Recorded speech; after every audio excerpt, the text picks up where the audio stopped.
Improvements. Visit Kubota. Make it GoKubota.com. All right.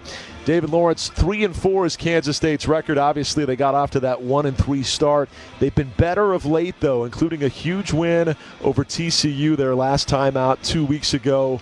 We've all heard by now, no Dylan Edwards, and they're also without their top pass rusher in Toby Osunsami, guy that had 6 TFLs and 4 sacks before a season-ending injury. So tell me what scares you the most without those two, because that's arguably 2 of their top 5 or 6 best players. Well, first of all, I'm glad that recently they played their best football, because I was concerned when they were 1-3, because I knew from watching those early games that this was a team that could erupt anytime and beat some really good teams out there, and they have.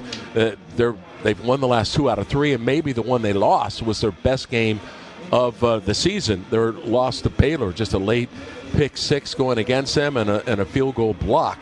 But Avery Johnson is as talented as any quarterback in the nation. And we could also say that about Jalen Daniels.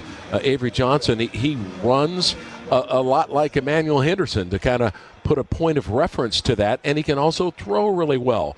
They've got good pass-receiving wide receivers. I don't think they block in the run game as good as maybe past receivers. Their offensive line has come the furthest, maybe not equal to some of their great offensive lines of what we've seen in the recent past, but solid. Defensively, they are physical across the board.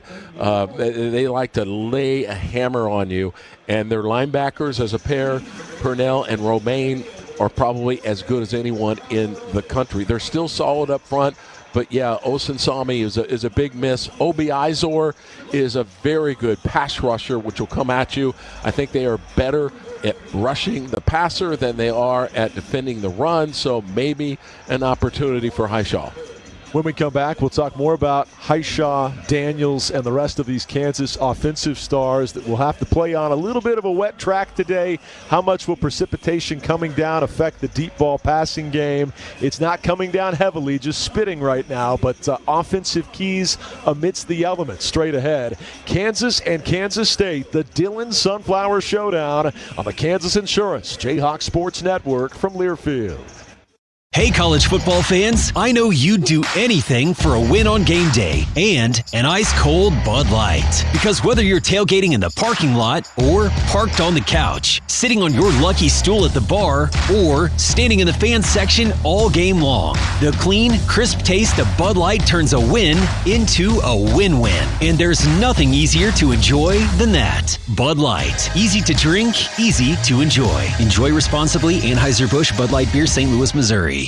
I am the greatest fan in KU history. I'm the greatest fan in K-State history. I only wear crimson and blue. I drive a purple car. This will never be settled. That's why Kansas Lottery has the Rivalry Riches Scratch Ticket. You could win up to $50,000 instantly and great game day experiences through the Kansas Lottery Play-On app. I have a Jayhawk tattooed on the arm of a Jayhawk that's tattooed on my arm. All my children are named Willie. See KSLottery.com for details. Kansas football all season long. 45-40, 35-30. This is Kansas Jayhawk football from Learfield. Man, I love my kids so much. I once sat for 3 hours in the cold rain to watch her soccer team lose by 18 goals. I love my kids so much, I once used a tube to suck snot out of her stuffed nose at 3 a.m. You win. Love your kids? Love them enough to make sure they're in the right car seat. From toddlers to tweens, visit nhtsa.gov/the right seat to find the right seat for their age and size. Keep them safe. Visit nhtsa.gov/the right seat. Brought to you by the National Highway Traffic Safety Administration and the Ad Council. Hear that? That's the sound of your life. Perfectly imperfect. Beating in rhythm to the world you've created. But every time you drive after drinking, the music gets drowned out. Your life sounds pretty great. Don't let a buzz ruin it. Buzz driving is drunk driving. Don't drive buzzed. A message from NHTSA and the Ad Council.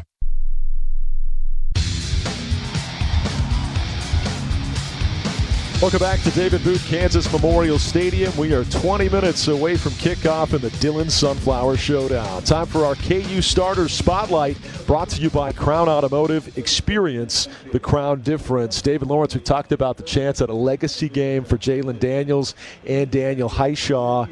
Certainly it's great to have Highshaw back and healthy, and we'll see how much they have Le'Shawn Williams to mix in behind him, who was a little bit nicked up in the last game in Lubbock. But what's your read on this offense today, and how much will weather be a factor with what Kansas would typically like to do? Yeah, and we'll talk throughout about JD, about Daniel Highshaw, but perhaps the most important position is left tackle. Yeah. As our left tackle position, manned by Calvin Clements, they went against a first round, maybe a top 5 draft choice last week, and certainly it was lopsided. We don't have to go into detail, but it was.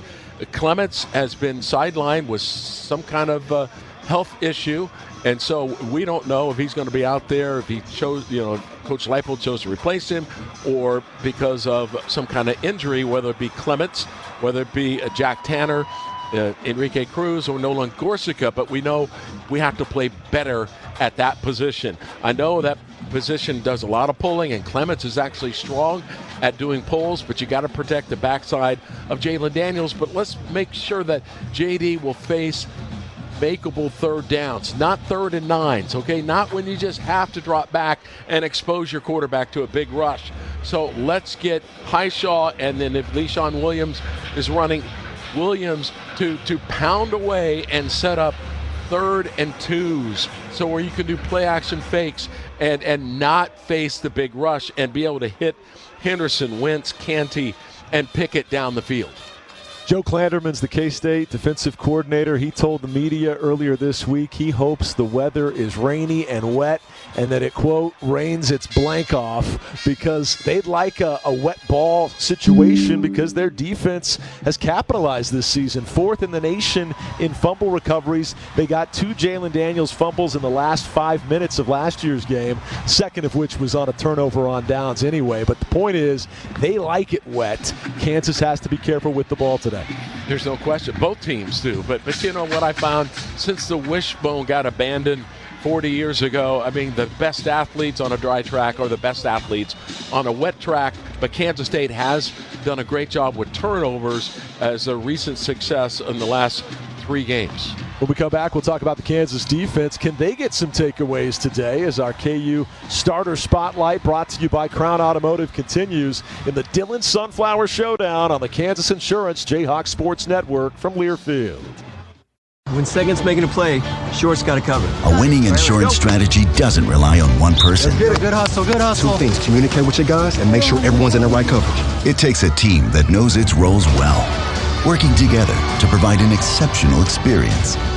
Set the screen. You have to protect yourself. All right, Wildcats on 3. 1, 2, 3, Wildcats! At Shelter Insurance, you can count on our local agents and award-winning customer service to help you protect what matters most.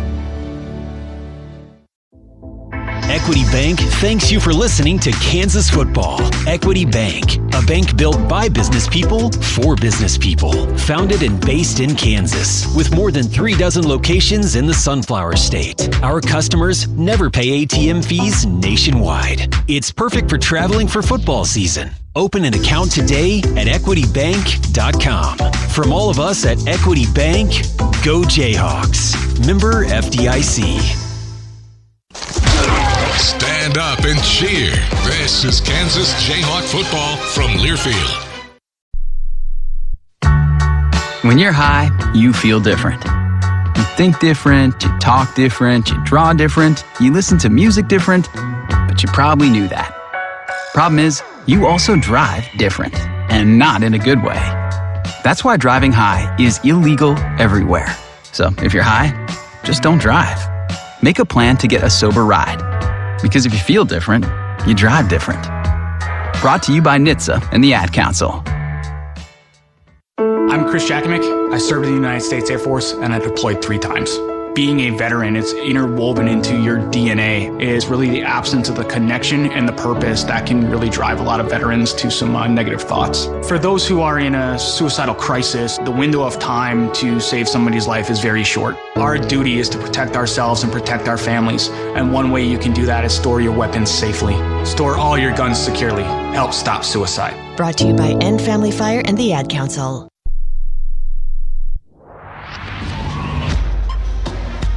The marching Jayhawks are on the field in a sunflower configuration. Rain coming down, but fans are still filing in for the 123rd Dillon Sunflower Showdown. David, how about some defensive starters to spotlight for Kansas? Well, Brandon and I talked about it at length in the pregame show, the Crimson and Blue show, that he does such a great job with, but it's being gap sound. You know, that Kansas has given up long touchdown runs because we haven't been gap sound 100% of the time. And if you don't have a guy responsible for every gap, the ball will find you. In other words, they will eventually get through there and maybe score a touchdown, and we've seen that. So Kansas State's been working on how they can make us vulnerable to that, and we're working to shore that up. But outside of that, you know, I think Kansas is playing, for the most part, healthy. They need to get pressure. They're going to have to tackle maybe the fastest quarterback, certainly in this conference, and a very good passer. Avery Johnson is a lethal threat. He does like to slide, but he's very viable. They have good receivers led by Jace Brown. So in terms of guys to spotlight on our defense, you love the athletic linebackers like Trey Lathan, Bengali Kamara. Let's see if KU's front four can be disruptive again today. Leroy Harris looking at you. Blake Harrell looking at you. Let's see if Kansas can make it happen up front. And I like these youngsters. Austin Alexander, I think he is really a threat. And Jalen Todd, experience but youthful and very, very talented. Well said. When we come back, our exclusive pregame conversation with head coach Lance Leipold. That's next. 14 minutes from kickoff in the Dillon Sunflower Showdown. It's the Kansas Insurance Jayhawk Sports Network from Learfield. Hey, college football fans, I know you'd do anything for a win on game day and an ice-cold Bud Light. Because whether you're tailgating in the parking lot or parked on the couch, sitting on your lucky stool at the bar, or standing in the fan section all game long, the clean, crisp taste of Bud Light turns a win into a win-win. And there's nothing easier to enjoy than that. Bud Light. Easy to drink, easy to enjoy. Enjoy responsibly. Anheuser-Busch Bud Light Beer, St. Louis, Missouri. When you're on the move and looking for nonstop college sports action, get the Varsity Network app and take the game with you everywhere. Stream live play-by-play from schools across the country right from your phone, free. Catch hundreds of weekly podcasts, including shows from your favorite teams, all in one place. From football Saturdays to midweek hoops, it's your all-access pass to the college sports world. Whether it's game day or just your daily drive, the Varsity Network app has you covered. Download now and listen live for free on the Varsity Network app. You're listening to Kansas football. This is Kansas Jayhawk football from Learfield.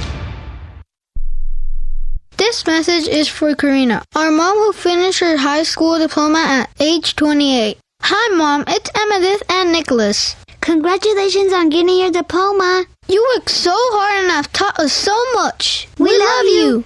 When you graduate, they graduate. Finish your high school diploma for you and for them. Visit finishyourdiploma.org to find free and supportive adult education centers near you. Brought to you by the Dollar General Literacy Foundation and the Ad Council. You said you'd never buy your kid candy from the checkout aisle. Or forget extra diapers. You'd never lick your thumb to clean their face. Never, ever become a minivan mom. So when you say you'd never leave your child in a hot car, know it can happen. Cars get hot fast, and kids can be at risk in temperatures as low as 60 degrees Fahrenheit. Never happens. Before you leave the car, always stop, look, lock. Brought to you by NHTSA and the Ad Council. Kickoff is nearly here. It's time now for the exclusive interview with head coach Lance Leipold. Now, alongside the head coach, here's Brian Haney. Well, Coach, the Dillon Sunflower Showdown is upon us, the 123rd installment of the second oldest rivalry west of the Mississippi. Going to dive into the game here in just a second, but both teams coming off a bye. You've already told us it was a productive week. What were the points of emphasis these last couple weeks getting set for this one? Well, again, we had a lot of things coming out of the game at Tech that we have to improve on. Again, better gap assignment, better communication, fundamentally just all across the board. Pass protection, he had to work a lot on there. We didn't protect Jalen very well. Need to be more consistent in the run game and execute better in the red zone. So all those things are going to be very important, as well as being solid in all three phases as we play a very good opponent today. You mentioned more consistent in the run game. One guy that was a pleasant surprise with how much he played and how much he gave you last game was the return of Daniel Highshaw. Speak to what you've seen in the 2 weeks that have followed and how big a factor he could be today. Yeah, it was great to get Daniel back on the field. He's worked extremely hard. It's been a frustrating first half of the season for him. You know, it was going to be kind of first was kind of gauging it. We'd play him a lot on third downs and kind of take it from there. But Sean got a little banged up, and Daniel was feeling great, and to get him on the field as much as we did was a big spark for us, and to have him back now on a regular basis should really help us here down the stretch. Absolutely. You know, guys like Highshaw and Daniels have had this one circled, wanting to be fresh and available for this one all season. Speak to the importance of this game, because it's kind of a fine line from a leadership standpoint. You want to keep your competitive calm, but at the same time, we all know how much this game means to the players, to the fans, all of that. So what's been your approach this week and emphasizing without overemphasizing? Yeah, again, it's taking care of what we need to improve. Again, putting the time in, the extra time needed to prepare against for games like this. I always try to keep it in a balance, though, is that there's more games to be played. And again, if we're doing so much extra more this, what does it go into the other preparation for other games?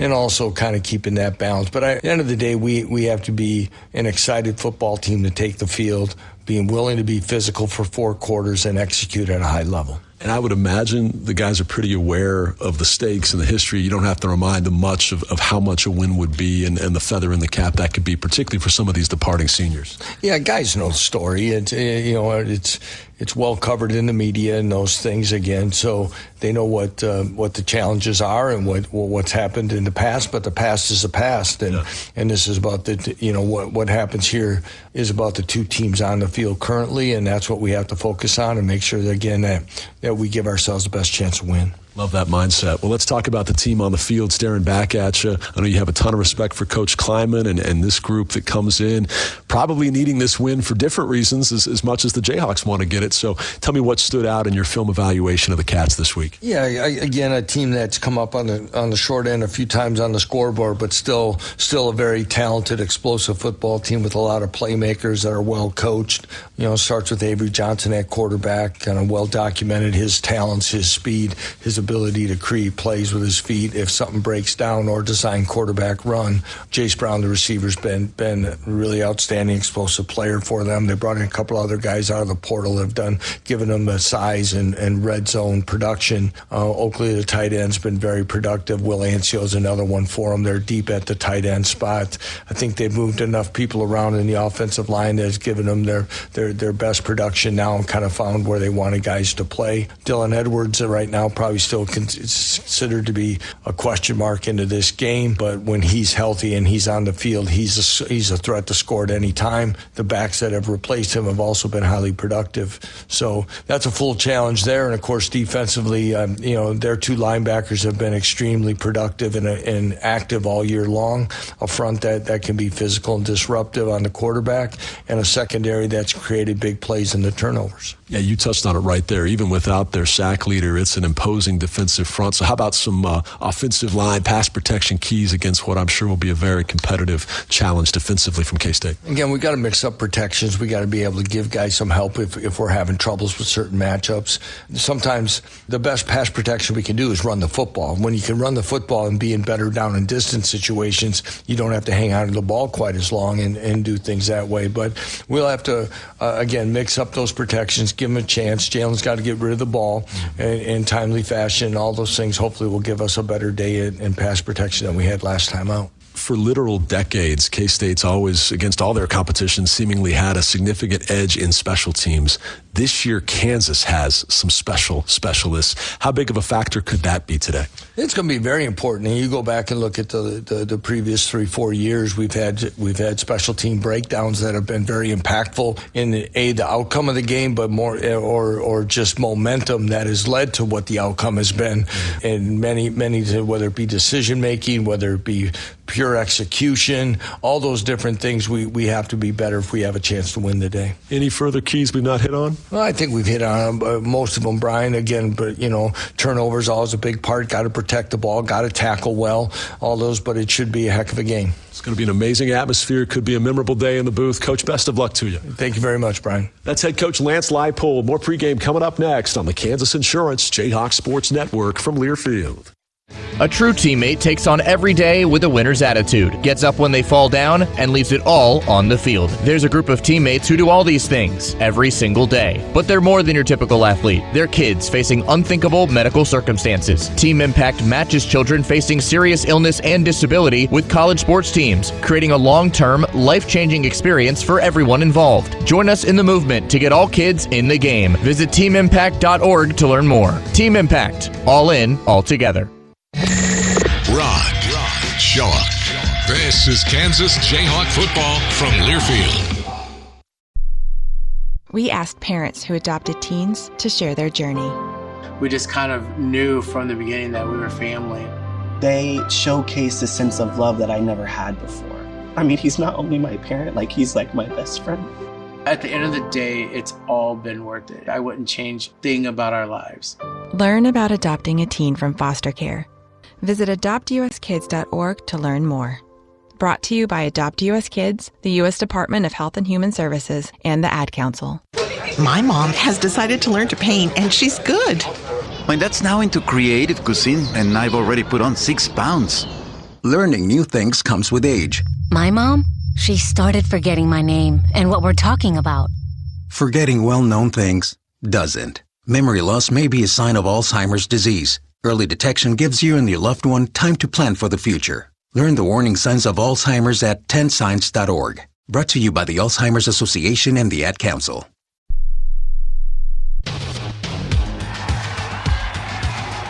We're T-minus 4 minutes away from the opening kickoff. The Jayhawks and the Wildcats coming up next in the Dillon Sunflower Showdown on the Kansas Insurance Jayhawks Sports Network from Learfield.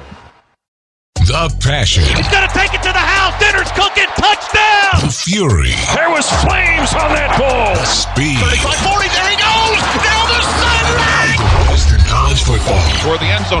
Got it for 6 points. You can unhitch the wagon. Put the ponies in the bars. Back in the end zone. 30, 20. Say goodnight to this one. This is the College Football Blitz. Listen all season long on College Sports Now on the Varsity Network.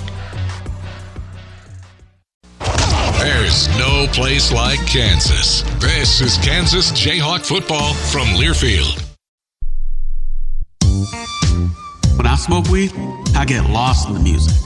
I like to isolate each instrument. The rhythmic bass, the harmonies on the piano, the sticky melody. Hey, careful, babe. There's someone crossing the street. Sorry, I didn't see him there. If you feel different, you drive different. Don't drive high. It's dangerous and illegal everywhere. A message from NHTSA and the Ad Council. Hey, Dad, how do airplanes fly? What's in this box? Is this tree good for climbing? How are babies made? What does this thing do?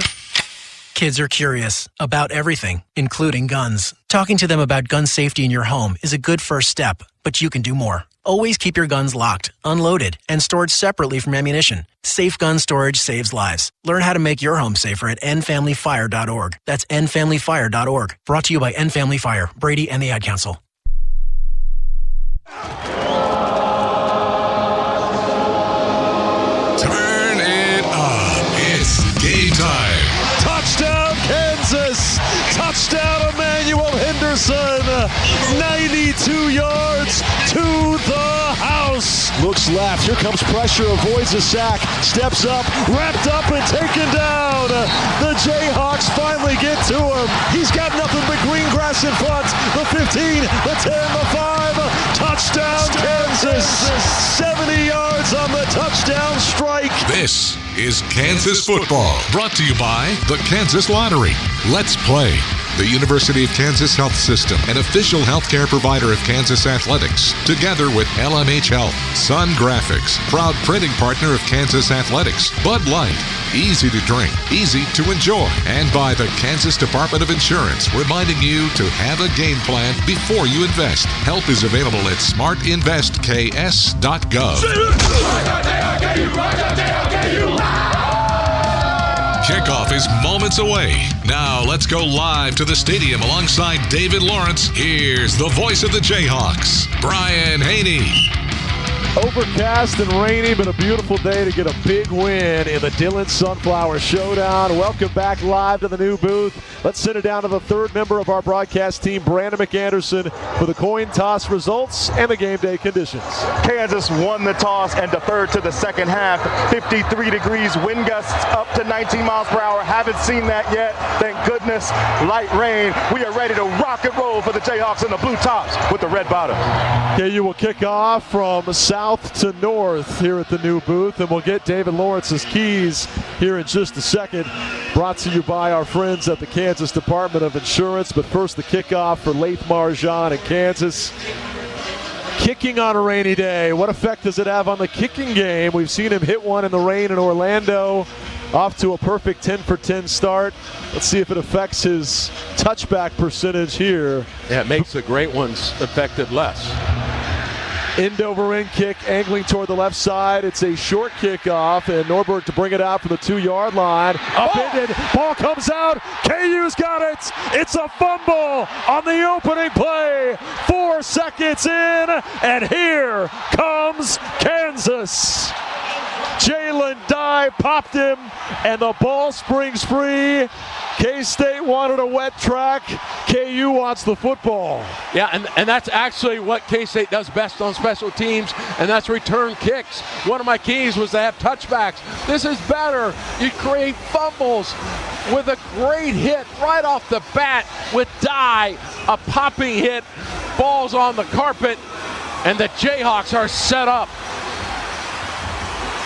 Ezra Vidro came up with the big-time fumble recovery following the fumble to Bryce Norberg, and we've got a Kansas opening starting position of the 25-yard line, and they get the ball to start the second half. Here's a reverse. Pickett coming around the left edge. It's going to be upended at the 22-yard line after a gain of 3, so Jim Zabrowski, a little bit of trickeration on the opening play. 2nd and 7 coming up. What a hit by Jalen Dye. What a hit to start it up. Kansas State will always challenge you physically, and Jalen Dye hits them before they can even hit back with a big fumble-causing hit to set Kansas up. You could see on that last little mini reverse that the track is wet. And KU this time lined up with a diamond formation to the left. They then broke up that formation. JD's going to throw short. Caught. It's going to be Canty at the 15, and he's got the first down as he shed the initial tackler and then dove forward for an extra couple of yards. Give him 8 and a first down at the K-State 14-yard line. Yeah, and if Canty doesn't shake that tackler loose, we're setting up 3rd and short. So extra effort provides the chains moving. So Kansas now at the 14-yard line after the early fumble caused by Jalen Dye. Kansas inside the Kansas Lottery red zone. Daniels in the pistol. Chin high snap, hands it off. Highshaw spins off a man, still running. He's stumbling though, and he'll fall down at the 12-yard line, getting just 2. Boy, David, he bounced that wide to the left, and for a second he saw daylight and the pylon, but he lost his footing. Yeah, maybe a glimpse of things to come as far as Daniel Highshaw refusing to go down, but yes, wet track. They throw it out to E-Man, left side to the 10, still fighting, hit hard at the 6. He's just shy of the sticks, but he gets a solid 6 yards there, does Emmanuel Henderson. He paid the price, though, at the end of that run. Yeah, Desmond Purnell, maybe as good a linebacker pair as there is in the conference. He comes over and delivers that big hit, but doesn't jar the ball out. First down would come at the 2. JD fakes the handoff. He's going to roll, cuts it back at the 5 to the 2 to the 1. He fumbles. Did he score first? Yes. Touchdown, Kansas. Touchdown, Jalen Daniels. Daniels. He broke the plane before the ball came free. Touchdown, Jayhawks. Yeah, JD had a set up option to the wide side of the field and then sees the cutback lane and then negotiates the wet track by cutting up inside, getting inside of the two defenders, and gets in the end zone before the ball comes out. We all remember the fumble at the end of the Cincinnati game. We remember 2 fumbles in the final 5 minutes at Kansas State a year ago. That ball is coming out as he nears the goal line. Was he across it? The play is under review currently. And this play under review is brought to you by the University of Kansas Health System, the official healthcare provider of Kansas Athletics, together with LMH Health. Get the care from the same experts who care for the Jayhawks. Learn more at kansashealthsystem.com/KU. The Wildcats gave KU a gift, fumbling the opening kickoff. We want to make sure KU didn't just gift it right back. Did he break the plane before it starts to jar free? The ball starts moving early, but it doesn't come out of his grasp. So that makes me nervous that the ball does start to move, but it is still within inside of his forearm and hand until he's actually crossed the goal line. But this is one of the first of many of these reviews. Well, what's interesting is the angle that shows the ball coming loose the most does not have a great vantage point on the goal line. It's the camera behind the north end zone staring back at the play. You can clearly see it come out while his body, his feet are at the 1 yard line, but where is his torso at? There's no depth perception on that angle. The side angle from the goal line you can't see because a Wildcat defender is covering up his right arm where he's got the ball. That's where the initial call on the field is so important. They'd have to have conclusive evidence to overturn what has been called on the field as a touchdown. Ruling on the field is upheld. It's upheld. Touchdown, Beautiful Kansas. Beautiful How about words. that? What a start for the Kansas Jayhawks. Both teams have fumbled, but KU held on to theirs just long enough. And Jalen Daniels, with his heart in his throat, just exhaled the biggest sigh of relief in KU football history, as he obviously had a couple fumbles a year ago in this matchup and a big one in KU's only home loss here at the new booth. But that touchdown stands. It is upheld, and now Laith Marjan on a wet track pokes through the extra point. It was a tough snap, B-Mac. What did you see on the hold job of Graydon Addison there? Graydon Addison did a really good job just because the ball came out with not a lot of heat, but he was able to get it set up and get ready for the kick by Marjan. And Brandon, I know you knew all along that was a touchdown, that he clearly broke the plane, but what were you thinking when you saw that ball bounce free? Thankfully, KU gets the call upheld. I don't know if I've just been here a lot, but man, that felt familiar not going our way. It was nice to exercise that demon a little bit. I think the key was the ball was moving, but he maintained his wrist and his palm with pressure on the ball against his shoulder pad. Moving, but had control.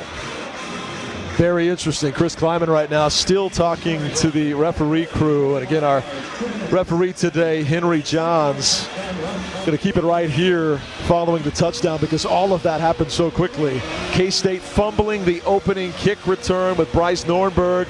And then, of course, Kansas coming up with a 5-play, 25-yard drive that 2 minutes later has KU up 7-0 just like that. Marjan to kick it off. They've got Nornberg still back there again. Yeah, and Jalen Dye, again, a bone-crushing hit would not only free the ball, but sends a statement that this Kansas team is ready to come and be physical and match up there. Nornberg's a good one. I mean, he had a 99-yard kick return versus Army, but this time hit hard at the 18. He hangs onto the ball, but Leroy Harris lit him up. And Kansas special teams giving the Cats a little taste of their own medicine here early. There's no question about that. And I talked to Taiwo Anatolu, our special teams coordinator, about the matchup. He was most concerned with Kansas State return game off kickoffs, and how about these first two coverages? One of them causes a fumble, and the second one by Leroy pins K-State back 7 yards behind what they could have had with a fair catch. Rain is still coming down, but this joint is jumping, and the defense is fired up as they take the field for the first time. Play action fake, they pump once, then Avery airmails a throw, but there's going to be a defensive hold or defensive pass interference as they wanted Jace Brown down the right sideline that time, and he was impeded around the 40-yard line. Yeah, it looks like, again, the wet track may have gotten in the way of that. Was it Graham or was it 10-yard penalty, automatic, first down. 10-yard penalty come against DJ Graham. You prefer the defensive hold in that instance. Yeah, it's not the NFL where you're penalized spot. So, again, all these great athletes are going to have to be a little bit more under control when it comes time to making any kind of cut on the turf. 12:40 to go here in the opening quarter. 7-0 Kansas. They fake the handoff. Avery Johnson rolling left, throws high, caught. It's his tight end, and that is the outstanding 5-star talent Lincoln Cure. Yeah, little extracurricular at the end of the play as he's pushed out of bounds into the K-State sideline. It was some K-State players pushing and shoving toward Taylor Davis, and we may see a flag on the K-State sideline. Davis was actually pushed down when he was defenseless. He was standing trying to catch his balance over Cure on one foot, clearly trying to get out of the way of Cure, and a Wildcat on the sideline, Dexon. Conduct, number 20 of the defense. I'm sorry, number 20 of the offense. The result of the play was a first down. Yeah, it looked like first down someone on the K-State bench. And that's important to note because number 20 today is Devon Rice. Normally wears number 23, but because of his usage on special teams as well in a different jersey number, he probably wishes he could climb into number 23 right now after that call. So back him up. Yeah, so it's a post-play call, dead ball, so they're not going to be first and 20. It's going to be first and 10 because they got the first down before the penalty. But it negates what was a nice 13-yard play downfield and backs you back to the 26-yard line. So costly play on the sideline there. Johnson in the gun. On his left hip is Joe Jackson. Again, no Dylan Edwards today. Chest high snap. Give is to Jackson, rushing right side. KU there to trip him up, but he's going to fall forward after DJ Withers got the initial contact. He'll pick up 3 out to the 29-yard line. 2nd and 7 coming up for the Wildcats wearing white jerseys and silver pens. Yeah, K-State offense runs RPOs as much as anyone. That RPO was the read of the give, and DJ Withers was there early, could not get him down initially. A pickup of 3. Kansas has to maintain gap-savvy defense. Avery Johnson, the quarterback, hit as he throws off to Jackson right sideline area, and he will jet across the 35-yard line, nearing the sticks. Let's see if he stepped out before he got to the marker. The chain gang on the far side of the field started to take off to move the sticks, but they're summoned back. They're going to call this 3rd and 1. Just shy of the 35. Handoff Jackson. He's got it this time. Still running, plowing through multiple defenders as multiple flags come flying. And let's see what the markers are here. He gets all the way out to the 47-yard line. Was there a face mask along the way? K-State offensive coordinator Matt Wells bringing up-tempo offense for the first time to Manhattan. Number 2 of the defense. 15-yard penalty, automatic first down. Wow. So not only did you have multiple missed tackles there, but a face mask adds 15 more yards. And so Kansas, though leading 7-0, now sees the Wildcats inside KU territory very quickly here, down to the 39-yard line of Kansas. Now Lyric Rawls, he grabbed that and pulled. Obvious foul against the Kansas defense. A couple of them on this drive that you alluded to.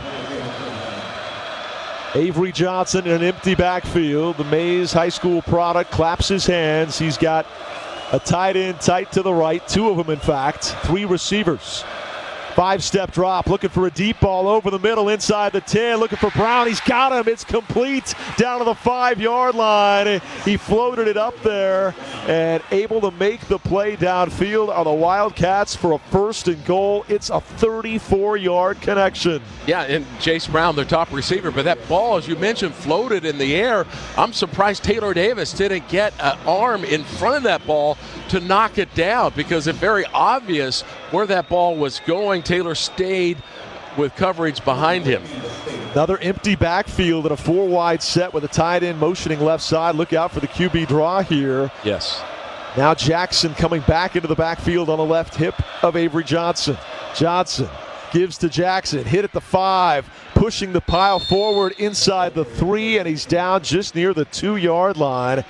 It's down to 10:25 to go in this opening quarter. KU's 7-0 lead was exciting, but K-State knocking on the door now, just 1 yard shy of tying up this game. Yeah, Jackson does not have Dylan Edwards type of speed, but he's a little bit stronger rusher, and he had his best game last week in the win at home over Texas TCU.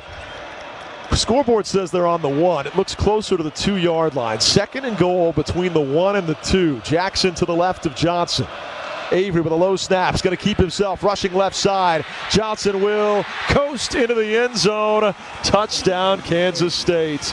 Avery Johnson with blocking on the left edge has a very impressive answering drive of 7 plays, 82 yards, and officially a 2-yard QB run for the touchdown. Both quarterbacks finding pay dirt to start this game. They had great blocks on KU linebackers. It was Blake Harold that was in pursuit. Blake beat the block of the guard and came across and got to Avery Johnson, but could not bring him down. Avery not only is very, very fast, but he's a strong runner to contend with. So Kansas State answers back and takes some momentum with them. Luis Rodriguez is perfect on point after tries this season. He stays perfect now, 25 for 25, as that one is true. 7-7 our score. So if you're a Kansas fan, you love the fact that you forced an immediate turnover even though they had the opening possession. You love the fact that you were able to capitalize and score inside the red zone. But if you're a K-State fan, you probably feel more confident because you just watched your team march 82 yards in less than 3 minutes through the teeth of this Kansas defense. And really, they had a penalty on the sideline in there too. It was an even more impressive drive than that in terms of total yards gained. So pretty interesting stuff. Kansas's defense is going to have to find some answers here one drive into this game. Yeah, Kansas State 19 rushing, 53 passing en route to that long touchdown drive. KU's turn to answer back offensively with a longer field. When we come back, we'll have some more keys from David Lawrence, as there's been so much excitement in the first 5 minutes. We haven't had a chance to get those in. 7-7 our score, 9:50 to go in the first quarter of the Kansas Insurance JAYHAWKS Sports Network from Learfield. Being named the best starts with putting patients first. I'm Tammy Peterman, president of the Kansas City Division of the University of Kansas Health System. The University of Kansas Hospital is proud to once again be the only hospital recognized by U.S. News & World Report as the best in Kansas and Kansas City, and the only hospital in the region to have any specialties ranked in the top 50 nationwide. It's a testament to our physicians, nurses, and staff who deliver outstanding care to every patient. Learn more at kansashealthsystem.com. Rock Chalk Jayhawk. This is Kansas Jayhawk football from Learfield. You wanted to be cool, which led you to smoking, which led to a pack a day. Then you met that special someone, which led to starting a life with them, which led to wanting to live longer, which led to quitting. Then you heard you may be at risk for lung cancer, which led you to getting a low-dose CT scan. If you smoked, get scanned. Talk to your doctor and learn more at savedbythescan.org. Brought to you by the American Lung Association and the Ad Council. When your car is making a strange noise, no matter what it is, you can't just pretend it's not happening. That's an interesting sound. It's like your mental health. If you're struggling and feeling overwhelmed, it's important to do something about it. It can be as simple as talking to someone or just taking a deep, calming breath to ground yourself. Because once you start to address the problem, you can go so much further. The Huntsman Mental Health Institute and the Ad Council have resources available for you at loveyourmindtoday.org. 7-7 our score as we welcome you back to the new booth. Let's expand on some of those quick keys you gave us earlier, David, in our Have a Game Plan segment brought to you by the Kansas Department of Insurance. Visit smartinvestks.gov, an investor education initiative brought to you by the Kansas Department of Insurance. Two great quarterbacks today. My key is which defense is going to make the opposing quarterback most uncomfortable. And I think the big one is running the football. K-State with Joe Jackson and Kansas with Daniel Highshaw. If you have the running game, it's going to take pressure off of the quarterbacks, and you can also get to him coming off of the edge. And first drive, we did not see a lot of pressure on Johnson. He was able to check down when he blitzed him. He was very good on that first drive. And I think the concerning play on the whole drive was that 34-yard floating, fluttering ball that hung up there for an eternity that Jace Brown makes the play on to set up the 1st and goal. Boy, you would have liked to have seen Kansas make a play on that. Yeah, Taylor Davis should have at least knocked it down. I mean, he probably didn't know there wasn't anything on it. He played it conservatively, but he certainly could have made the play for a deflection. Ensuing kickoff, we'll see a fair catch called for and made by the Jayhawks. Simon McClanahan handles their kickoff duties. Luis Rodriguez is the place kicker, the field goals and extra points. And that time the rain, it's still coming down, maybe not quite as heavily as it was in pregame, but the wind and the rain enough to make the ball fall off the kicking tee. So still a factor. B-Mac, how are the conditions now compared to 30 minutes ago? It's the rain has increased just a little bit. The track was wet before, so I don't know if it's affected the track as much, but maybe in the air, yes. And Calvin Clements is in there for Kansas. We wondered, whether it was 2 weeks ago of lack of production or a slight injury that he may not be in there, and he is. Highshaw sprints back to get the ball from Daniels, rushes right side and plows through a Wildcat up to the 30-yard line. A solid gain of 6 yards on first down as they'll spot him at the 31. Yeah, and that's what Kansas needs. First down, let's move the ball 6 yards, just like Daniel Highshaw did, getting the yards after contact like Daniel Highshaw's done throughout. Chin high snap, but a wide throw in the direction of Highshaw on 2nd and 4. That ball was not close. And we'll see 3rd and 4 coming up for KU. The Jayhawks are out there for a second time offensively. Their first drive needed only 25 yards to find the end zone. And Daniels was sharp on that one, 3 for 3, but misses there to bring up a 3rd and 4. Yeah, wide receiver screen. The Jayhawks had Bruin and also Henderson out to block, but looked like the ball may have slipped out of his hands. He's been the 4th most efficient passer in America this season, 2nd in the nation in passing touchdowns. 3rd and 4. Quick throw, broken up, nearly picked, but a flag comes down, or did it? I think that was an inadvertent flag sounder, no penalty flag. Yeah, it was a broken up ball. Purnell that almost undercut that route. It was going to be a pass, a quick out pass to Broden Groon.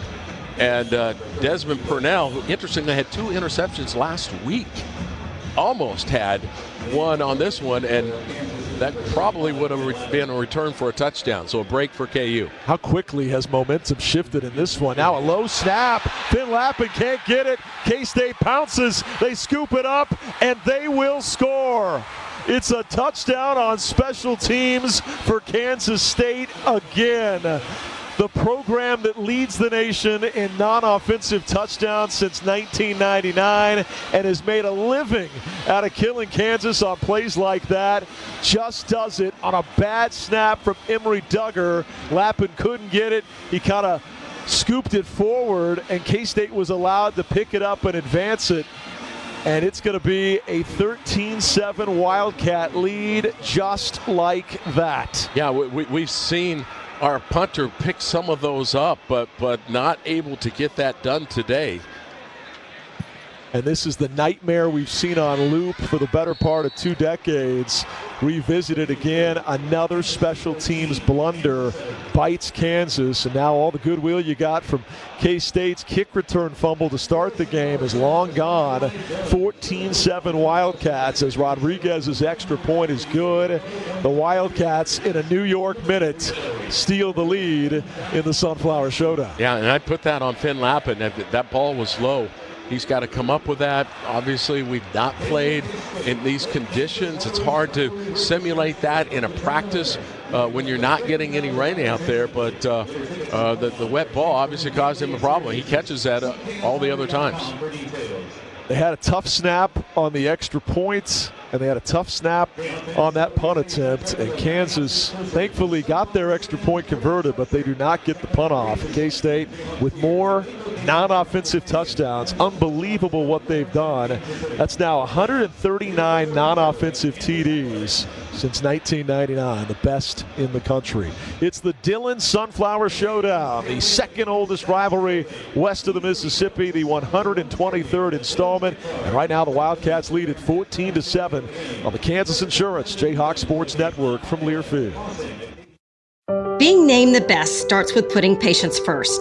I'm Tammy Peterman, president of the Kansas City Division of the University of Kansas Health System. The University of Kansas Hospital is proud to once again be the only hospital recognized by U.S. News & World Report as the best in Kansas and Kansas City, and the only hospital in the region to have any specialties ranked in the top 50 nationwide. It's a testament to our physicians, nurses, and staff who deliver outstanding care to every patient. Learn more at kansashealthsystem.com. If you are a fighter, Modelo is your reward. So listen close. You put up with a lot, but you always hold it down for your people. You are strong. You are fearless. You are the baddest on the block. You are an elbow grease factory, a force of nature. You are not to be reckoned with. You are a ride or die, a powerhouse of productivity. You are a fighter, and Modelo is your reward. You've earned every last drop of this rich golden lager, so raise it up high.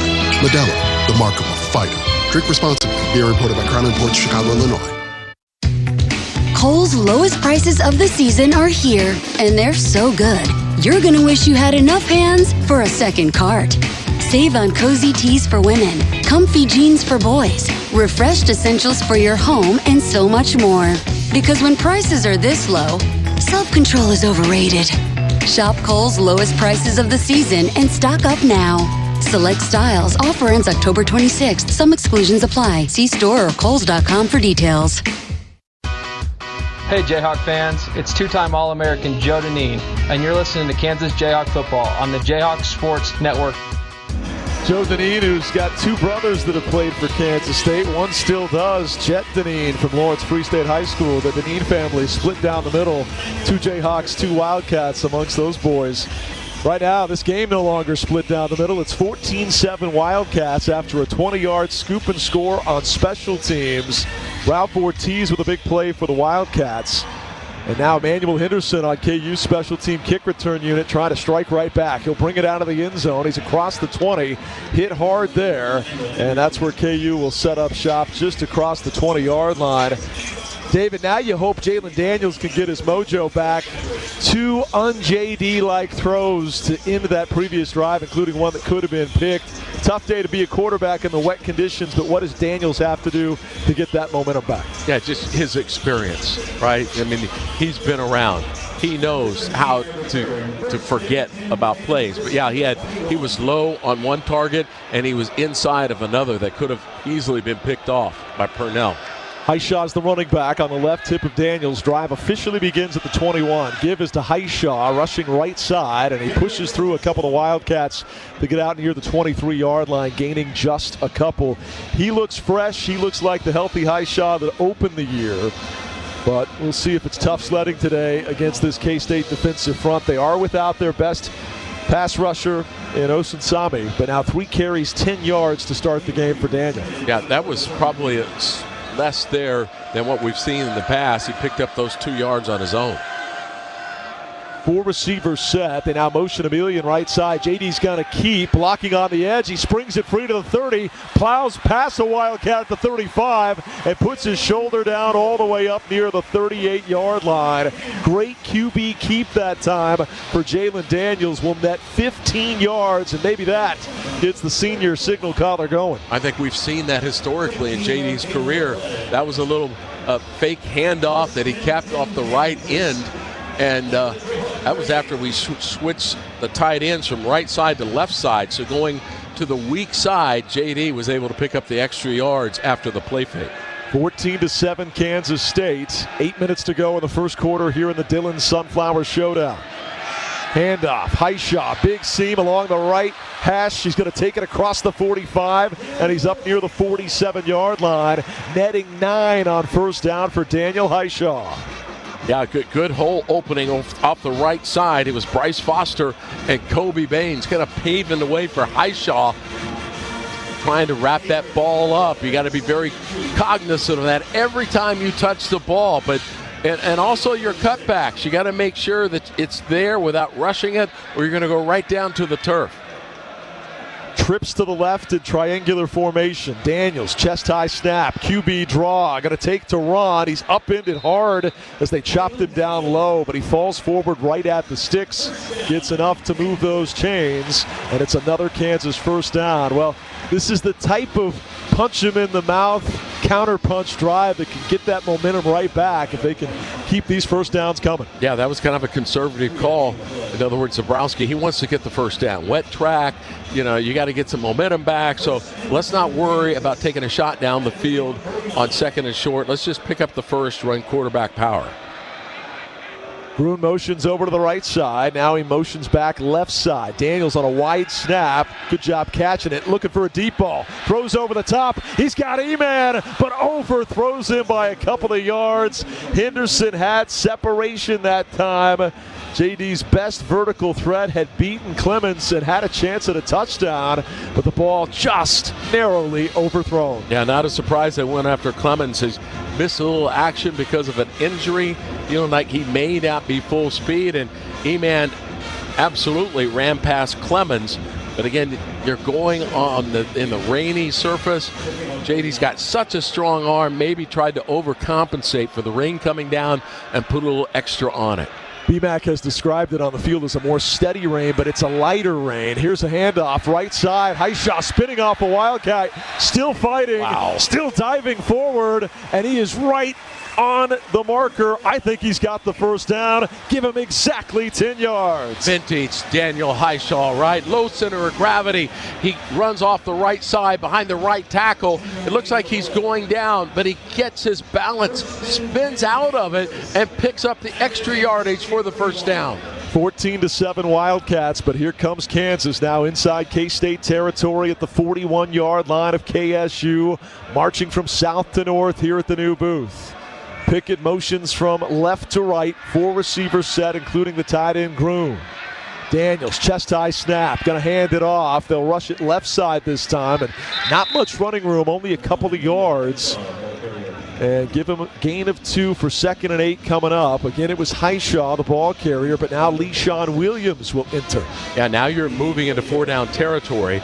K-State was in a run blitz, but Kansas still picked up about 2.5 yards on that. So I'll take what's going on the line of scrimmage offensively. Bryce Foster, a strong outing so far, had a great block on the earlier long Highshaw run. Le'Shawn Williams is the running back. 3 receivers and a tight end. Give is to Williams, rushing left side. Can he get to the edge? Gets to the 35 and angles out of bounds near the 34-yard line. Let's see where they spot him here.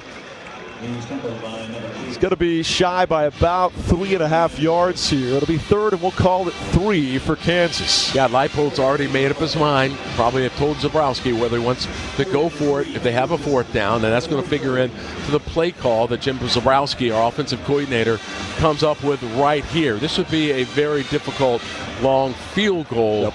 If we didn't pick it up with this rain coming down. Yeah, this would be a 51-yarder in the rain. He hit from 55 last time out, but that was on a dry day. Here's Daniels rolling right side, floats a pass right sideline that's going to be broken up and incomplete. Canty was the intended target. Ball hung up there. He got drilled, and they will indeed keep the offense out on the field, but instead of taking it incrementally on the ground with 2 downs to get 3 yards, they tried to pass for it there, and instead 4th and 3 coming up. Yeah, that was the 3rd mistake that Jalen has had because Canty was set up. He should have seen Cobbs, the safety for Kansas State. He was right behind Canty, and a lot of bad things could have happened on that. Fortunate the play just was blown incomplete. Highshaw back in there on 4th and 3. Daniels with the blitz coming. Fumbles the football. It's on the ground, and K-State's got it. A fumble takeaway for the Wildcats. And Kansas State, with all the momentum now, is going to take over on the 43-yard line. It would have been a turnover on downs anyway, but Daniels backpedaling, trying to avoid the sack that time on this wet day, had the ball come out. You don't like what that's going to do to his confidence. Yeah, the fumble's unconsequential, but Desmond Purnell again makes his presence felt. We talked about those great linebackers, Purnell and Romaine. That time, Purnell on a blitz, he's more of a strong safety-like guy, moves really well. But BMAC, we got to get things under control offensively. Yeah, that was a twist stunt that they were stunning against Bryce Foster and Daniel Highshaw. You saw the guy kind of pick and get behind Bryce Foster, and Highshaw chased his man who Bryce had. Highshaw can fix that if he stays open and just blocks 32. That could have been a big play down the field, so hopefully they'll be ready the next time they face that blitz. 14-7 Kansas State here in the Dillon Sunflower Showdown. Bruce Kallmeyer, legendary KU kicker, being honored on the field right now. Jayhawks didn't want to attempt a 51-yarder in these rainy conditions. Marjan, one of the best kickers we've had since Kallmeyer. I think they both would have wanted a crack at it, but nobody up here is questioning that decision. We want to see him go forward as well. They just didn't handle the twist stunt, and the pressure leads to a fumble and a takeaway for K-State. It's going to set up the Cats at the 42-yard line, their own. 14-7, Wildcats lead at 4:24 to go in the opening quarter. It's the Dillon Sunflower Showdown on the Kansas Insurance Jayhawk Sports Network from Learfield.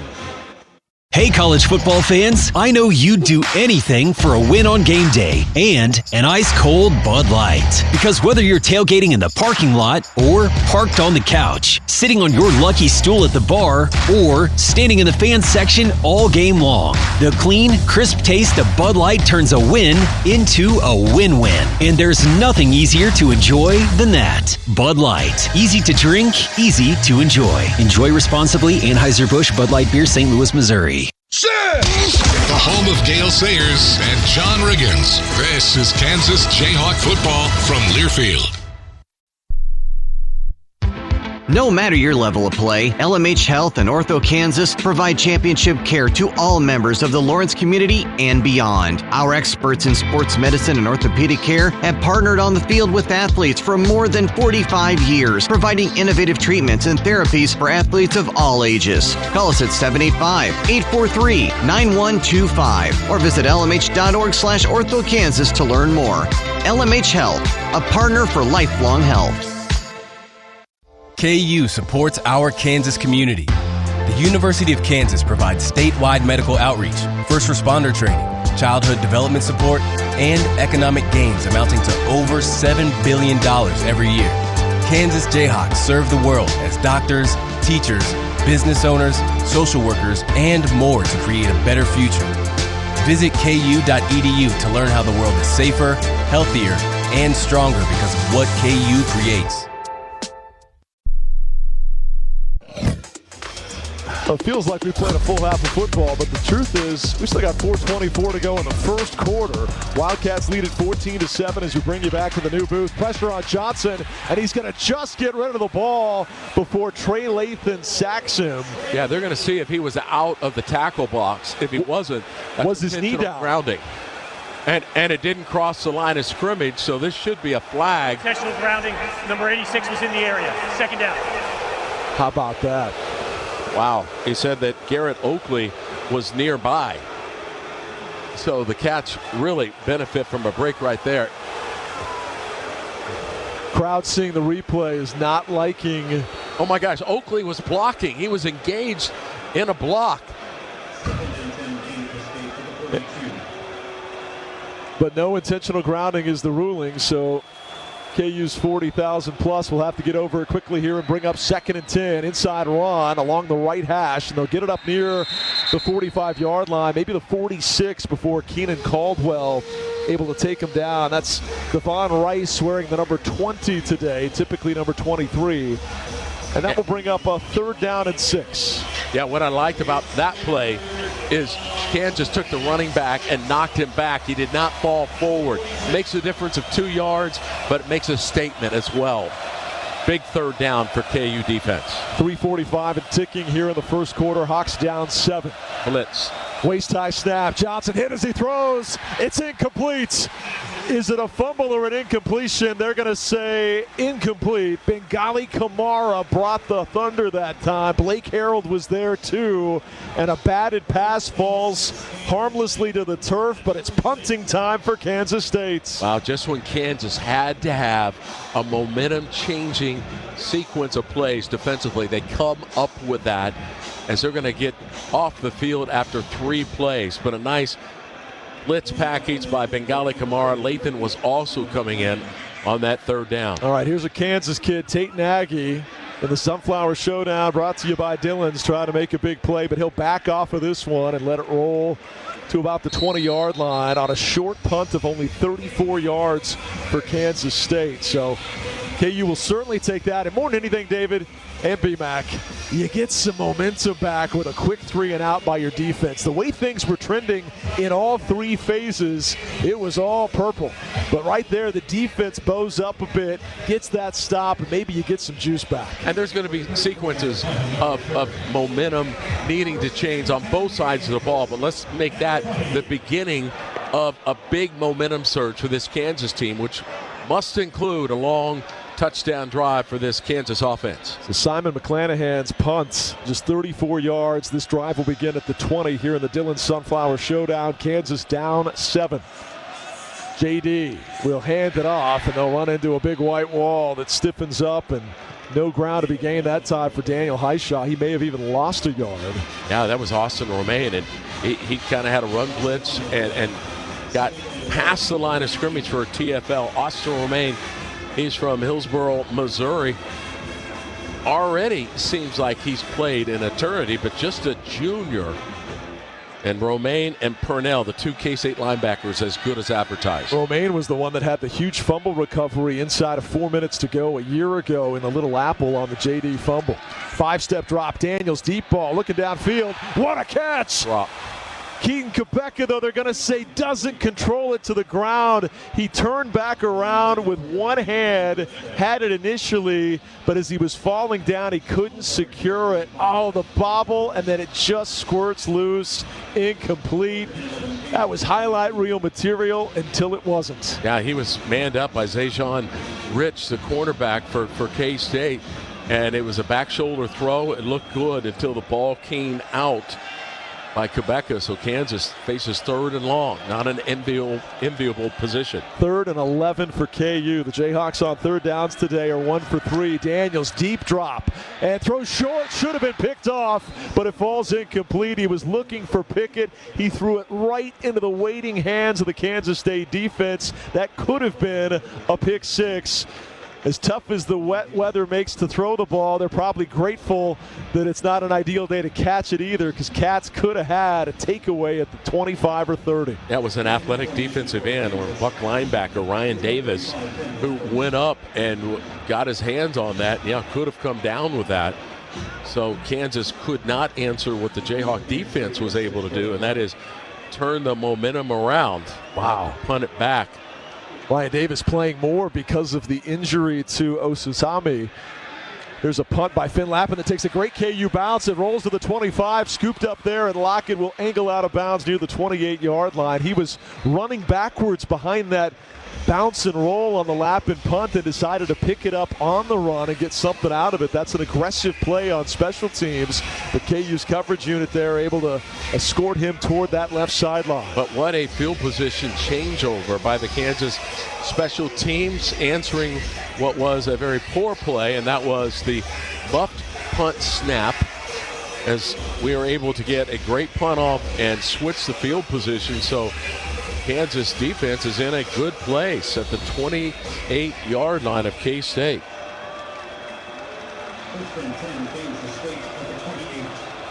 These Wildcats have a fumble recovery on special teams and defense. They lead at 14-7. They're going to race around the right side with Jace Brown, who took the snap and faked a pitch on a potential reverse. drawing the defense's eyes to the left while he ran right, and he's going to get it all the way out near the 37-yard line.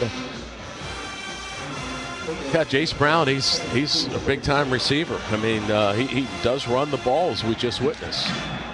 2nd and 2 after a gain of 8. Johnson throws on the run. Wide open is Brown down the right sideline. Makes a man miss. Still changing field and keeping his feet. And he's down to the Kansas 44-yard line. A near 20-yard play right there on the heels of the 8-yard Brown run. So the Wildcats, leading 14-7, are going for the jugular here with a chance to take a 2-score lead. They're down to the Kansas 44.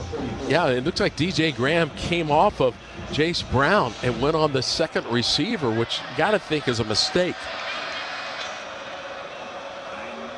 You hate to say it, but Avery Johnson looks like the more comfortable quarterback to start this game, and right now he's playing with a 14-7 lead. Chest high snap, handoff, Jackson engulfed. Trey Lathan was there. He shot the gap and pulled him down almost immediately. Great play by the Kansas linebacker as number 4 takes down number 4. Yeah, and Dean Miller came off the block of the tackle and got there as well. So Kansas giving up some big plays on 2 consecutive first downs. Gets one there to set up 2nd and about 9. Not field goal range yet for Kansas State. Ball at the 43 of Kansas. 14-7 Wildcats. Johnson in the gun. Chest high snap. Looks right. Throws right. Caught. Complete for a first down and more. Along the right hash. They're going to take it down to the 25-yard line with Jerron Tibbs, the Purdue transfer. Boy, he got wide open in the middle of that Kansas defense and easily moves those chains. Yeah, to your point that you made, Avery Johnson looks very comfortable back there. We've got some pressure when we blitzed both linebackers, but outside of that, he looks pretty comfortable, and he's not even been asked to run the ball yet, which is his strength. This could be the final play of the first quarter. 14-7 Cats. Johnson to throw, looking for a touchdown. He's got it with Tibbs over the top from 27 yards. And the Wildcats, once down 7-0, have rattled off 3 consecutive touchdowns. Stunned silence here in the new booth. It is 20-7 Kansas State. And that was just a small post right up the seam. And Austin Alexander looked like he was over the top. And both he and Taylor Davis were beat by that. So again, it's a comfortable Avery Johnson not facing a lot of pressure, as opposed to Jalen Daniels is facing pressure and has already fumbled once. Extra point is up and perfect. 21-7 Kansas State. We've not even played 15 full minutes. And we've seen 4 touchdowns in this game. The visitors from Manhattan with 3 of them consecutively. It's a 5-play, 72-yard drive. It took only 2:15. And what little momentum KU had gotten in a quick 3-and-out forced by the defense is immediately wiped away. I think right now your bigger concern is, can you get your 6th-year senior quarterback to get back to playing like he had over the first 7 games in the most efficient start to his Kansas career? Ever since he fumbled at the goal line on a play that was ruled a touchdown, he just hasn't quite looked comfortable or confident. And we've seen a fumble on a 4th down play that would have been a turnover on downs anyway, but he's had 2 balls that could have been intercepted deep in his own territory. That's just painting a picture of some un-JD-like things we've seen. Can he get that mojo back? Because there's no way KU wins this game without a vintage performance from Jalen Daniels. He'll get it back. But defensively, after a good series, getting off the field in 3 downs, that time, a couple of breakdowns in coverage-wise. That time, Taylor Davis, his safety, he went off of Tibbs and went on Garrett Oakley, who is the bigger threat. Their tight end who leads him in catches, but it was Tibbs that was open as Austin Alexander was trailing him from the other side, and it was an easy pitch and catch for the Cats.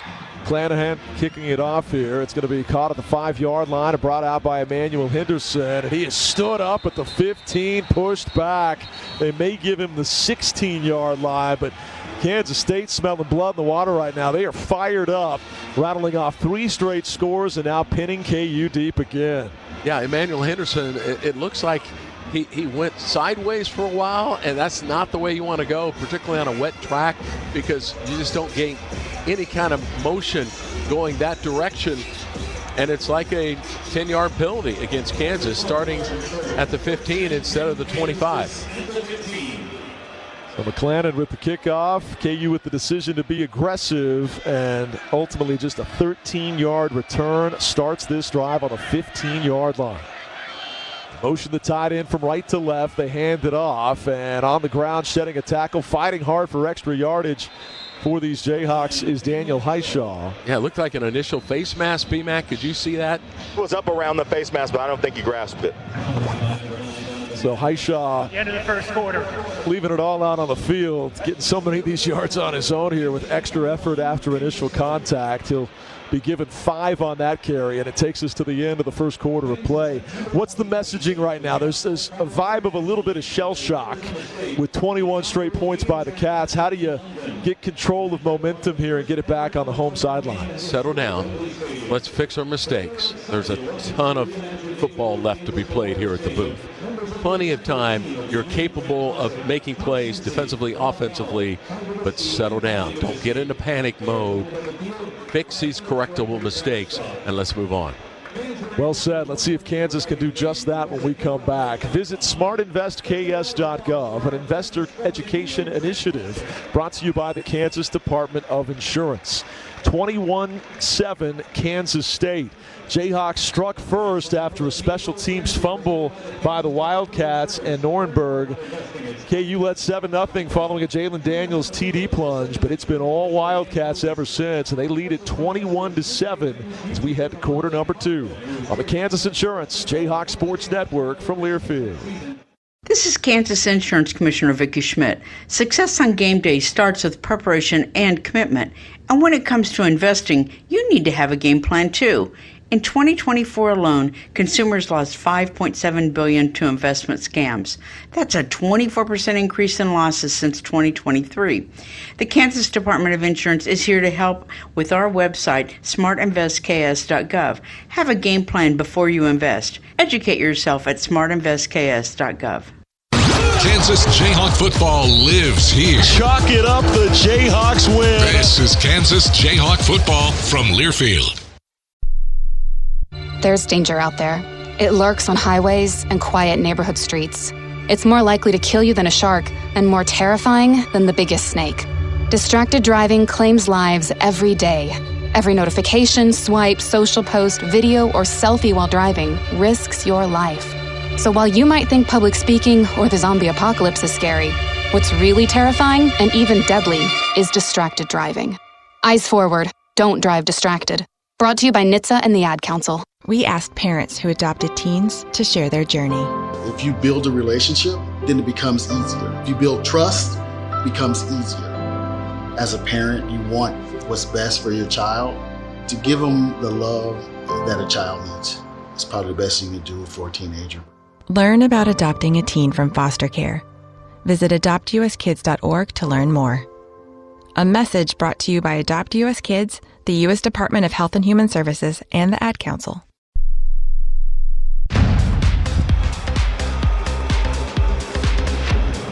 On to the second quarter we go, 21-7 Wildcats. I just asked David Lawrence, what would you say to get control of that momentum on the Kansas sideline? Well, Lance Leipold spoke his piece, David Lawrence said his, then Rob Riggle grabbed the mic and just addressed 40,000 plus in crimson and blue, and he says, hey, K-State, not up in here. So how about that? You bring back one of your most famous Jayhawk alums, a guy that was the celebrity picker when Kansas hosted ESPN College Game Day, and he's trying to ignite this crowd that's been in a bit of a shocking state ever since these 3 consecutive K-State scores. Let's see if the Jayhawks can get that momentum back and get this crowd juiced again on the heels of Rob Riggle's inspiring words. Daniels on a 2nd and 5, plants and throws, hits his man Henderson, sheds a tackle and dives forward up near the 29-yard line. He'll gain 9, and maybe it's some quick pitch and catch like that to get the high percentage throws in Jalen's favor and get the Jalen Daniels back that he's been for the bulk of this season. And then protect the ball. Protect the ball more than you ever would on a dry turf. Kansas State, 19.3 yards per catch. Kansas just 5.7. K-State's got 2 drives of 72 and 82 to dominate that first quarter. Daniels had been 3 of 9 for 17 yards in the first quarter. He fakes an option pitch here. Pressure's coming. He wraps up the ball with both hands, but goes down with a sack all the way back at the 19-yard line. K-State brought pressure, and that looked all too familiar to some of those Texas Tech blitzes down in Lubbock as he was engulfed very quickly. Yeah, and that's basically just their defensive end, Jordan Allen, who came off of the edge. I mean, that was a four-man front that they were able to beat Kansas on that time. So Jayhawks have to use max protection to make sure they have an opportunity. That was going to be a screen. Obi Izor also in on that joint sack. Second and a country mile. It's a draw play to Highshot. He's going to rush it up to the 25-yard line to get back 6 of the 11 yards they had lost, bringing up a 3rd and 15 with Kansas trailing 21-7. Yeah, and that sack that Kansas gave up, which is kind of a drive stopper, unless you pick up a big one here, they had a screen set up and the timing wasn't there. The offensive line has to keep out the defense longer. You got to go at least 2 counts, maybe 3 counts before you release them to the quarterback. 3 receivers and a tight end for Kansas. Highshaw, the running back. 7-step drop for Daniels, looking deep downfield for a home run ball. Now he's hit and dropped. Sacked back at the 14-yard line. Nothing was opening up. He tried to avoid the sack man, step up to the right in the pocket, but a great second effort coming from the left edge that time, and the Wildcats get the sack in the heart of the defense. Yeah, and it's going to be Ryan Davis credited with the stop.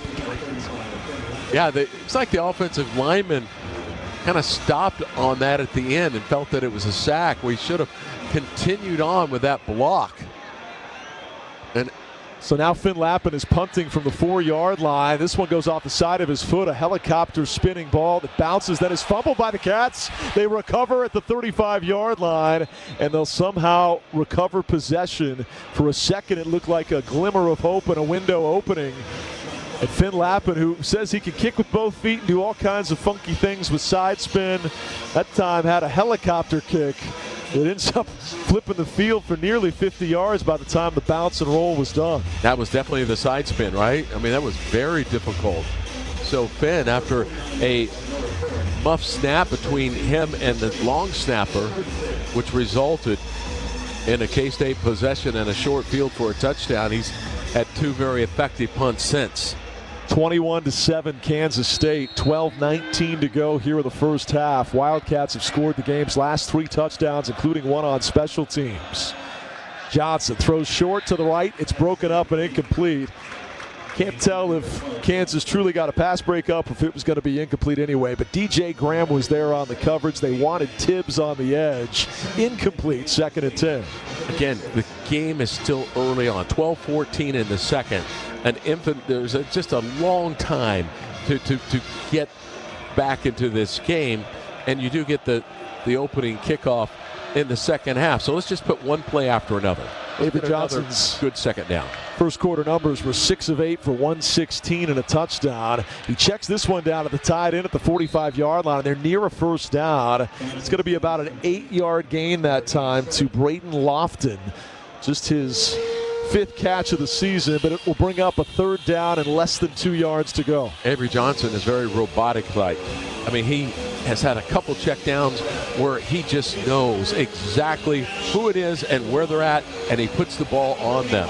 He's played well so far. He's not received the pressure that our guy has, so we need to turn that up. 21-7 Kansas State here in the Dillon Sunflower Showdown. Tibbs motions tight to the left, and now a timeout for Kansas State.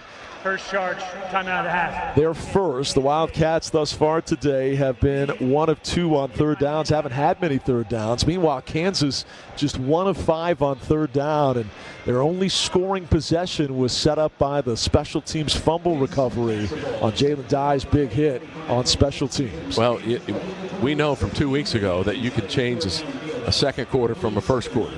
Yes. Right? And change this game around. So it's not maybe as difficult as it might seem to a lot of Jayhawk fans right now. Let's just get this stop on 3rd and 1 and then figure it out offensively to get a score. Let that momentum turn over to the defense and special teams.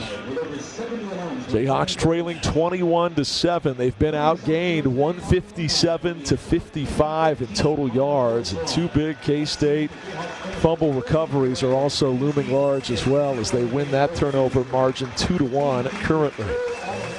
21-7, Kansas State leads it. A big third, about a yard and a half when we return. First half action is brought to you by Merit Trust Credit Union, the official financial well-being partner of Kansas Athletics. Proudly serving Jayhawk fans and the Lawrence community. Federally insured by the NCAA. It's the Kansas Insurance Jayhawk Sports Network from Learfield. We all plan to be on time, but fender benders, damaged windshields, and slick roads can quickly disrupt those plans. At Shelter Insurance, our agents help design personal protection plans that work for you and help keep you on track. To get started, find an agent at shelterinsurance.com. Shelter Insurance. We're your shield. We're your shelter. This is Kansas Jayhawk football from Learfield. You say you'd never give in to a meltdown and never fill your feed with kid photos. You say you'd never put a pacifier in your mouth to clean it and never let them run wild through the grocery store. So when you say you'd never let them get into a car without you there, no, it can happen. 1 in 4 hot car deaths happen when a kid gets into an unlocked car and can't get out. Never happens. Before you leave the car, always stop, look, lock. Brought to you by NHTSA and the Ad Council. Let's take a moment to breathe. Deep inhale. Extend your spine. Remain focused on what you're doing. If safe to do so, exhale slowly, leaning to one side. Inhale back to center. If safe to do so, exhale slowly to the opposite side. Find mental health resources at loveyourmindtoday.org. This message is brought to you by the Huntsman Mental Health Institute and the Ad Council. 3rd and 1 of the Wildcats on an inside handoff. We're going to push through and get to midfield just beyond it with Jackson. They will pick up that first down. They needed just a yard and a half and rip off 8. Now right back to the ground with Jackson again, pushing the pile down near the 42-yard line of Kansas. All the momentum right now wearing purple and whites. Kansas on the wrong end of a 21-7 score, and K-State now driving after that 3rd down conversion. Yeah, the previous play, linebacker, I think he went to the A gap and the play went into the B gap. With some exceptions, Kansas State winning the line of scrimmage on both sides of the ball, so something they will need to address and change. 10:42 to go here in the second quarter, and now play blown dead before it starts here on 2nd and 4. Kansas taking a timeout. Boy, some first charge, timeout of the half. Frustration 30. Setting in here on the Kansas sideline. Down 14 and seeing K-State driving with the ball. Yeah, it looks like K-State sub, so the Jayhawks have an opportunity to sub, but they had the wrong sub go in. And so then they were just too late to get the correct sub back into the game. Jayhawks obviously wanted the personnel that they needed for this 2nd and 4 play coming up. It's one of those moments where a takeaway would be mammoth for Kansas. Needs some kind of momentum flipping play, whether it's a blindside blitz, sack strip fumble, or a ball that gets tipped and picked. The Hawks have to be the team that gets that key takeaway. Right now, K-State has won the turnover battle 2-1. Yeah, and K-State's had the 3 sacks. One of them caused the fumble. So I don't know if it'll get registered as a sack, but we've not been able to get to Avery. He got the ball away. It looked like an intentional grounding, but they got away with it. 2nd and 4. Johnson chest high snap. They fake the handoff. Johnson to keep. He stumbles but picks up the first down. He's down to the 34-yard line of Kansas. As we pause 10 seconds for station identification, you're listening to Jayhawk football.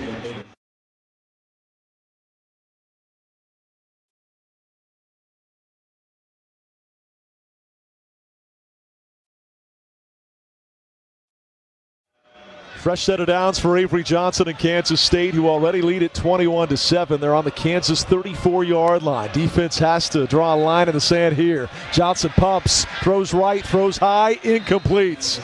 Boy, when he did the pump fake, the ball looked like it was slipping in his grasp there a little bit. Then he airmailed the throw in the direction of the backup tailback, Devon Rice, both of which look precarious and a chance for Kansas, but it falls innocently to the turf, 2nd and 10. Yeah, Blake Harrell may have got his hand on that, but he was the one that had the pressure on Avery. Could have got a deflection on it. So again, you got to string together 3 good plays defensively. 2nd and 10. Ball on the KU 34. Chest high snap. 5-step drop, pumps, checks it down, caught at the 40. KU is there. Big time play by Dean Miller. It's a tackle for loss, a loss of 5. 3rd and 15 coming up. And it was Blake Harrell again that got the pressure on Avery Johnson. So if Blake's in there, that means you're not having to use linebackers to get pressure. So that's a good sign of some things to come, that Kansas can get pressure on Avery Johnson without using the blitz package. The Wildcats are 2 of 3 on 3rd downs today, but this is 3rd and 15. A first down would come at the Kansas 24. Empty backfield, 5 wide set. Crowd is re-engaged. Johnson in the gun. Waist high snap. Blitz comes. Flush to the left. Throws on the run. Lobs high. Incomplete. And it could be pooch punting time here unless they want to trot out and attempt a 56-yard field goal on a wet track, or do they go for it on 4th and 15? The high percentage play up 14 would be a pin 'em deep pooch punt. Yeah, so Kansas getting pressure again. So each one of those plays that the Kansas defense strung together was orchestrated by pressure by Dean Miller, pressure by Blake Harrell. And just Avery Johnson was able to get nothing on that 3rd down throw because he was running to his left and just could not pause. Delay a game. Offense number 2. 5-yard penalty. 4th down. K-State intentionally takes the 5-yard mark off to give a little more room for McClellan, their punter, and so the Omaha, Nebraska native will trot out and stand back near the 41-yard line to boot this thing away with Tate Nagy set up to return at the 10. It's a stop KU absolutely had to have, and the fact that you don't even give up a field goal, even better. Yeah, Kansas has had 2 of those stops. They have to string together, and in between it, a touchdown. McClellan, a very high short punt. Coming up on it is Nagy. He secures it with his life and hangs on to it at the 14-yard line for a fair catch. That's where Jalen Daniels and company will take it. Well, here's the good news. We still got 9:05 to go in the 2nd quarter. There's a ton of football left to be played. You're going to get the ball to start the 3rd quarter as well, but this Kansas offense, whose only scoring drive came on the short field at the 25-yard line of K-State, needs to manufacture and sustain a full-length score 6 kind of drive here to get that momentum back for KU. Yeah, getting Jalen Daniels comfortable back there, gave him a little bit more protection, and then use Daniel Highshaw, because I think he's still going to be a key to this game and can knock off some chunk yards to help take some pressure off Jalen Daniels. And maybe use him early here to get some breathing room on this end of the field. 21-7, Kansas State leads it. We've got 9:05 to go here in a slow-moving first half with all kinds of action. You're listening to the Dillon Sunflower Showdown on the Kansas Insurance Jayhawks Sports Network from Learfield. Just like Lance Leipold and his coaching staff place their best players in the right positions for success, so does the Brush Group. With our multi-company marketing team of Sun Graphics, Don Levy Litho, and Brush Art Corporation. Sun Graphics is the proud printing partner of Kansas Athletics and is known for marketing support that is nothing short of exceptional. Make sure you're scoring a touchdown with all your marketing efforts by contacting Sun Graphics today. Proud sponsor of Kansas Athletics.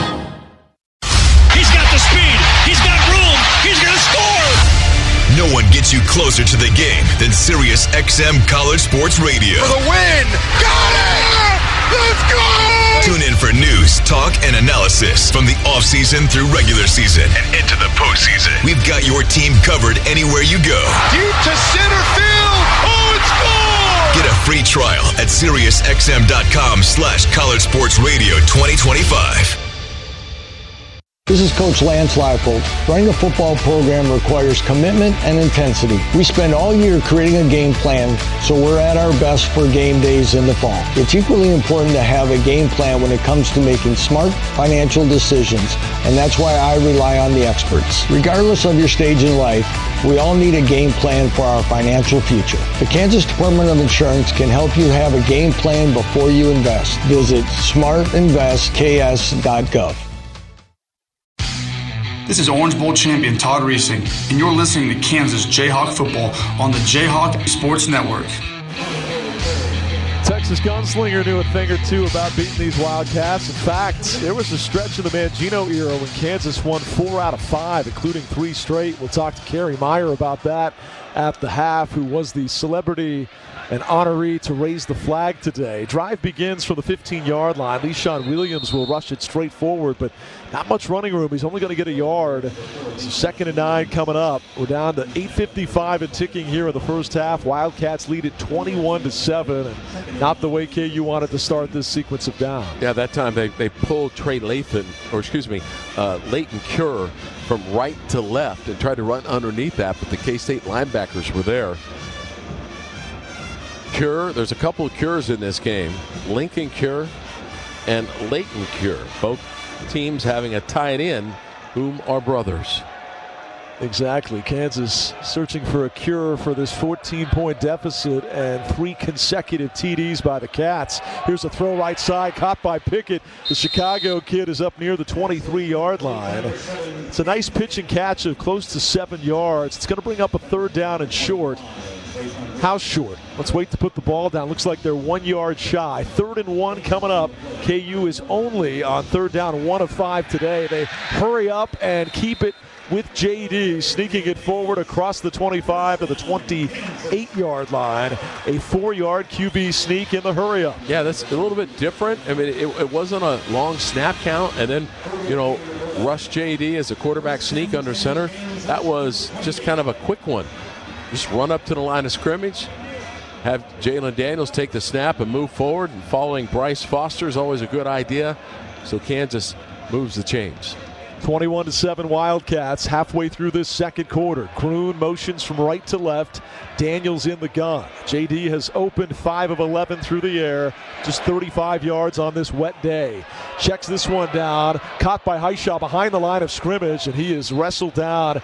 He shook one tackler, but the second cleanup man came in, and he winds up losing 2 yards. A nice play by Gabe Powers. Yeah, that's a big TFL on first down, right? But also both linebackers, Purnell and Romaine, were in on that play. I mean, you can tell what their keys are. If Daniel Hishaw is running out of the backfield on one side, they're going to go that direction. And that's not many times you're going to escape both Purnell and Romaine. 3 receivers and the tight end Groon. Now Hishaw sprints out wide to the right. Daniels 3-step drop, pumps, throws short and wildly incomplete. And that's going to bring up a 3rd down and 12, as it was a very narrow window and he just got loose of it, sensing more pressure coming. Yeah, and Purnell was all over Groon. I thought it could have been a pass interference, but clearly Purnell has made his presence known everywhere. 3rd and 12, KU 2 of 6 on 3rd downs. Daniels going to tuck and run to the 30, to the 35, wrap it up. He dives. Did he pick it up? Yes! What a play for Jalen Daniels. He needed 12. That's exactly what he got. And he holds on to that football for dear life with a big bear hug and dive at the end of the run. Yeah, the Kansas State linebackers were ready for him, and JD just made him miss. He goes back in the pocket, didn't immediately see anyone, so he takes off, goes down the field, and makes the linebackers miss. That's the key coaching point, the mobility of Jalen Daniels. Now you're out of jail here. Now you're out of the deep end of your own territory at the 39 of the Cats. Blitz. Daniels, the blitz coming, hit as he throws, had it, but dropped by Pickett.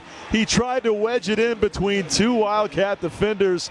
Pickett was lit up with a big-time hit up high and could not hang on to the football. He is seeing stars right now as he walks to the Kansas sideline. Yeah, and it's a double whammy for K-State. They also had a hit on our quarterback quarterback with Purnell. B-Mac, just talk about what Kansas running backs need to do in keeping Purnell from being a factor on the blitz. Well, that was a twist stunt where Bryce Foster didn't get enough depth to pass it off. Wesley Fair out of Wichita Collegiate laid the wood that time on Pickett downfield.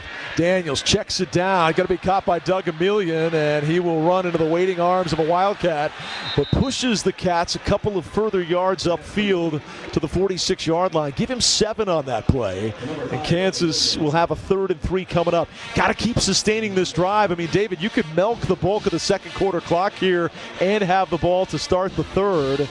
You got to get points and got to keep stringing together these third down conversions. Yeah, and that was that slip screen, also called jailbreak screen, where the receiver kind of curls around, gets behind the offensive line. I wanted Doug Emilion to be more aggressive on that. It looked like a slight hesitation, didn't get the momentum that he probably could have used to get the first down. Inside of 5 minutes to go in the half. 3rd and 3. KU's 2 for 2 on third downs on this drive after opening the game 1 of 5. Daniels pumps, going to take to run to midfield. He slides at the 47, and he's got that first. Tough day to pass, but Jalen Daniels with his feet is coming alive. That is back-to-back third down conversions he's gotten via the run. Yeah, and he's done both. After receiving pressure from the front 4, he curls in between them and finds a way. High throw, short throw, caught by Groon, and down the left sideline, he's near the sticks for another first down. Throwing that slick ball, it was off target, but Bowden reached up with a big bear claw and hauls it in for a gain of 9. Yeah, Jayhawks using up high tempo after big plays, trying to make back-to-back big ones. 2nd and 1. JD's going to keep. JD to the 35 and met by a couple of waiting Wildcats. He should have the first down, though. He was flung down hard at the end of the play after momentum had been stopped, and that's why you're hearing some boos and groans from the Kansas fans. Yeah, Lance Leipold in the ear of the side judge as well, commenting on that. Again, Zabrowski wanting to just pick up first downs. There's been several 2nd and shorts instead of, taking a shot down the field and burning what is a possible big play. He just wants to get that first down, move the chains. Daniels getting it done on the ground. 10 carries, 22 yards, and a touchdown, but some big first down conversions with his feet. And now a timeout's going to be taken by Kansas. Kansas, media timeout. 3:28 to go here in the first half. It's 21-7 Wildcats, but Kansas is driving, and they're milking that clock. Not that you're going to expect to get back-to-back possessions, but if you could cap this thing with a touchdown and not leave the Cats with much to work with, boy, that third quarter opening kickoff coming to KU would set up for a very quick chance to get right back in this game. It's like double momentum. Yeah. When the drive, you run off 9 minutes, it's way better than a 1-minute drive. And that's what could be, because now your defense is getting rest. You're going to have if you're able to finish off with a score, you're going to have a live audience here at the booth and an opportunity for our defense to build on that 3 and out or getting off the field earlier. Already 11 plays on this drive. We're down to 3:28 to go in the second quarter, 21-7 Wildcats. But here come the Jayhawks on the Kansas Insurance Jayhawk Sports Network from Learfield. Hi, we're your friends who get super excited about the holidays. We sure are, or this isn't the ugliest holiday sweater ever. People think we're happy because we love peppermint lattes. Or catching snowflakes on our tongues. But really, it's because it's Holiday Millionaire Raffle season! It's your best odds to win $1 million. That's dollars, not twinkling lights, but that would be great too. Play the Kansas Lottery Holiday Millionaire Raffle. Get excited! See kslottery.com for details. Wave the wheat. This is Kansas Jayhawk football from Learfield. Put your phone on D&D. That means that do not disturb when you're driving. And when you're going from point A to B, I need you to stay safe, please, so always sing with me. So put your phone on D&D. That means that do not disturb when you're driving. And when you're going from point A to B, I need you to stay safe, please, so always remember this beat. Don't drive distracted. A message brought to you by the National Highway Traffic Safety Administration, Project Yellow Light, and the Ad Council. We asked parents who adopted teens to share their journey. When I met both of them, it was like my missing pieces were found. Like it was just like an instant, these are my kids. If you're considering adopting a teen, just do it. Kids need families. I don't care the age, everybody deserves a family. Learn about adopting a teen from foster care. Visit adoptuskids.org to learn more. A message brought to you by Adopt US Kids, the U.S. Department of Health and Human Services, and the Ad Council.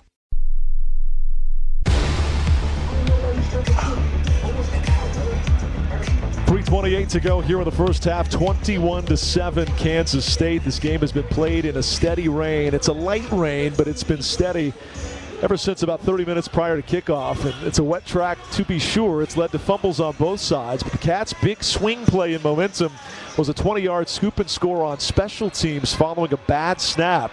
KU's been trailing ever since, and right now down 14.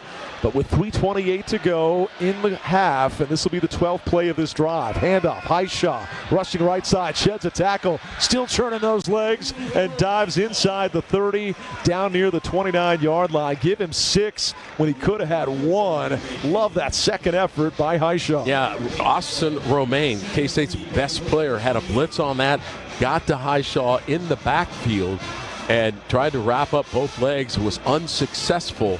So Highshaw making Romaine miss. It's a big play for KU. The numbers may not pop, David, but Highshaw's been really good. Now 10 carries, 47 yards, and so many of those have been after that first contact where he's just gotten even more based on will and effort. Handoff. Highshaw weaving through traffic, trying to run right side, is upended at the 26-yard line after picking up just a couple. That's going to bring up a 3rd down and 1, and back-to-back running plays and maybe a third coming here keeps that clock moving. Yeah, and that's, a loaded box. Kansas needs to have more of those intermediate passes to keep those safeties and get them to play honest, because Daniel Highshaw is going into a stacked box on several occasions, that being one of them. This could be the last play before the 2-minute timeout. 3rd down and 1 for Kansas.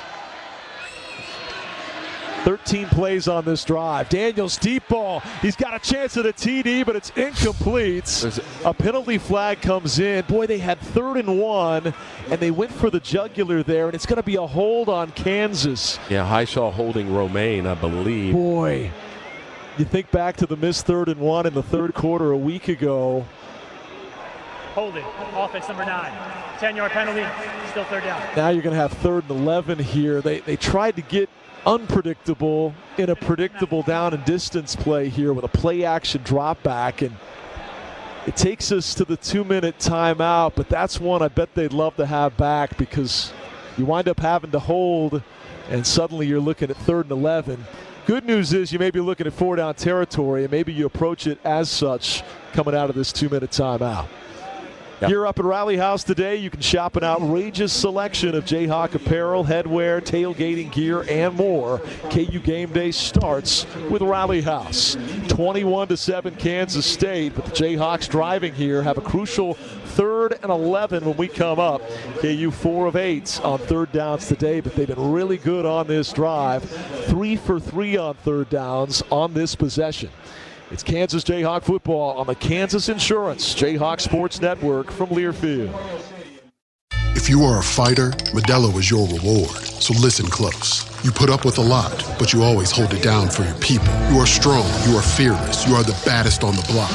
You are an elbow grease factory, a force of nature. You are not to be reckoned with. You are a ride or die, a powerhouse of productivity. You are a fighter, and Modelo is your reward. You've earned every last drop of this rich golden lager, so raise it up high. Modelo, the mark of a fighter. Drink responsibly. Beer imported by Crown Imports, Chicago, Illinois. KU supports our Kansas community. The University of Kansas provides statewide medical outreach, first responder training, childhood development support, and economic gains amounting to over $7 billion every year. Kansas Jayhawks serve the world as doctors, teachers, business owners, social workers, and more to create a better future. Visit ku.edu to learn how the world is safer, healthier, and stronger because of what KU creates. This is Kansas Insurance Commissioner Vicki Schmidt. Success on game day starts with preparation and commitment. And when it comes to investing, you need to have a game plan too. In 2024 alone, consumers lost $5.7 billion to investment scams. That's a 24% increase in losses since 2023. The Kansas Department of Insurance is here to help with our website, smartinvestks.gov. Have a game plan before you invest. Educate yourself at smartinvestks.gov. Hi, this is Justin Thornton, and you're listening to Kansas Jayhawks football on the Jayhawks Sports Network. 1:59 to go here in the first half. Kansas putting something together here, but a crucial 3rd and 11 coming up following the holding call. They've been able to string 13 plays together to get some of that offensive momentum back. Now do you approach this as 4-down territory, 2 plays to get those 11 yards? I think you try to move the sticks. I think this needs to be KU's offensive play of the game, and this will be. The Jayhawks are in need of a momentum-changing play, and this could be it to lead to the score. Otherwise, you're facing a 4th down or a long field goal in difficult weather conditions. Daniels has come alive on this drive with 3 key 3rd down conversions. Picking those up on the ground. They'll look to do it through the air here. Deep drop, pressure comes, checks it down. It's complete. Highshaw's got it. Tripped up at the 23. He's close to the sticks. I think he's got it. A 1st down for Kansas as they set up the screen. Highshaw was thinking 6, but the wet track slips him up. But how about 4 for 4 on 3rd down conversions this drive? There's that jailbreak screen, the slip screen. They did it with a million earlier. This time they did it with Highshaw. Highshaw, though, had the momentum. He made the catch. They had a block right at the point of contact, and they got him to that next level. Kansas needed that big play, and they got one. Daniels to Highshaw. 90 seconds to go here in the first half. Kansas on the move. JD, 3-step drop, plants, fires, caught.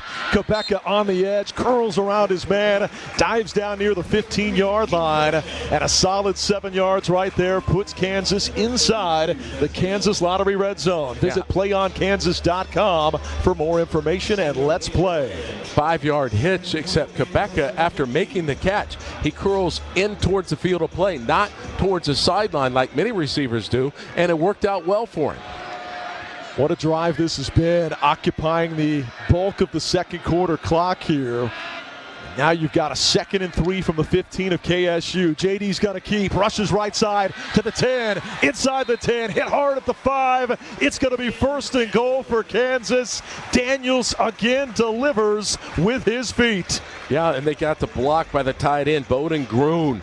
He was out on the edge. Gruen got in the face of a corner and just continued. In fact, he even blocked the safety for a hit. So great job by the tight end and the quarterback, Jalen Daniels, doing it with his feet for the most part in this drive. This drive began with 9:04 to go in the quarter. They've occupied almost the entire remaining clock. 1st and goal from the 5. Daniels in the pistol, claps his hands. He will hand it off. Highshaw at the 3, hit hard there, and falls forward inside the 3. It's going to be 2nd and goal, probably a good 2.5, 3 yards to go here for Kansas. And a timeout's going to be taken here. With 38 ticks left on the first half clock, the Jayhawks trailing 21-7, but because you've had such a long, methodical drive, you could score here with not much to work with for K-State in terms of remaining time and essentially have back-to-back possessions. And long drives, and keeping Avery Johnson and company, who have been largely successful on the bench, and that just kind of takes a little bit of energy away from them. Imperative that Kansas get into the touchdown. But also, what a game-defining drive this could be, where we go back in postgame and say, you know, it all turned around with this long second-quarter drive that occupied most of the clock. 38 seconds to play here in the first half. The Jayhawks taking that timeout to stop the clock will now bring up a 2nd and goal from the 3. 18th play of this drive. Daniels in the gun. Gruen, the tight end, to the left. Highshaw on his left hip. They bring a man in motion, Henderson. They will Hand off to Highshaw. Inside run. Stood up at the 2. Still fighting. Still turning. Touchdown, Kansas. Daniel Highshaw would not be denied.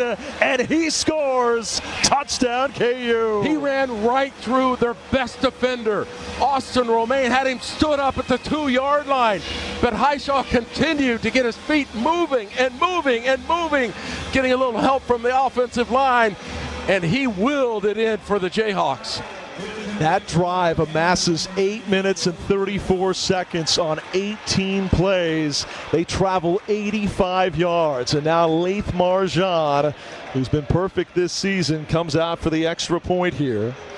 27 for 27 in point after tries. Graydon Addison is the holder. Good snap, good hold. The kick is up and true. And just like that, you're back to a 1-score deficit. And because you milked 8.5 minutes off the clock, the Wildcats will not have much to work with here before KU gets that second half kickoff. It was Romaine and another linebacker for K-State. They had Highshaw dead to rights. There was no way he's getting out of that, but he continued to move his feet. This could very well turn around this game to finish off this very important drive. Wow. Daniel Highshaw, 13 carries, 54 yards, and a touchdown. Jalen Daniels, 11 carries, 31 yards, and a touchdown. Tough day to pass based on the conditions, so Kansas that time largely carved up the Cats on the ground. There were some great screen plays set up on short passes, but a lot of that came via the rush, including Jalen Daniels with some brilliant third down conversions with his feet.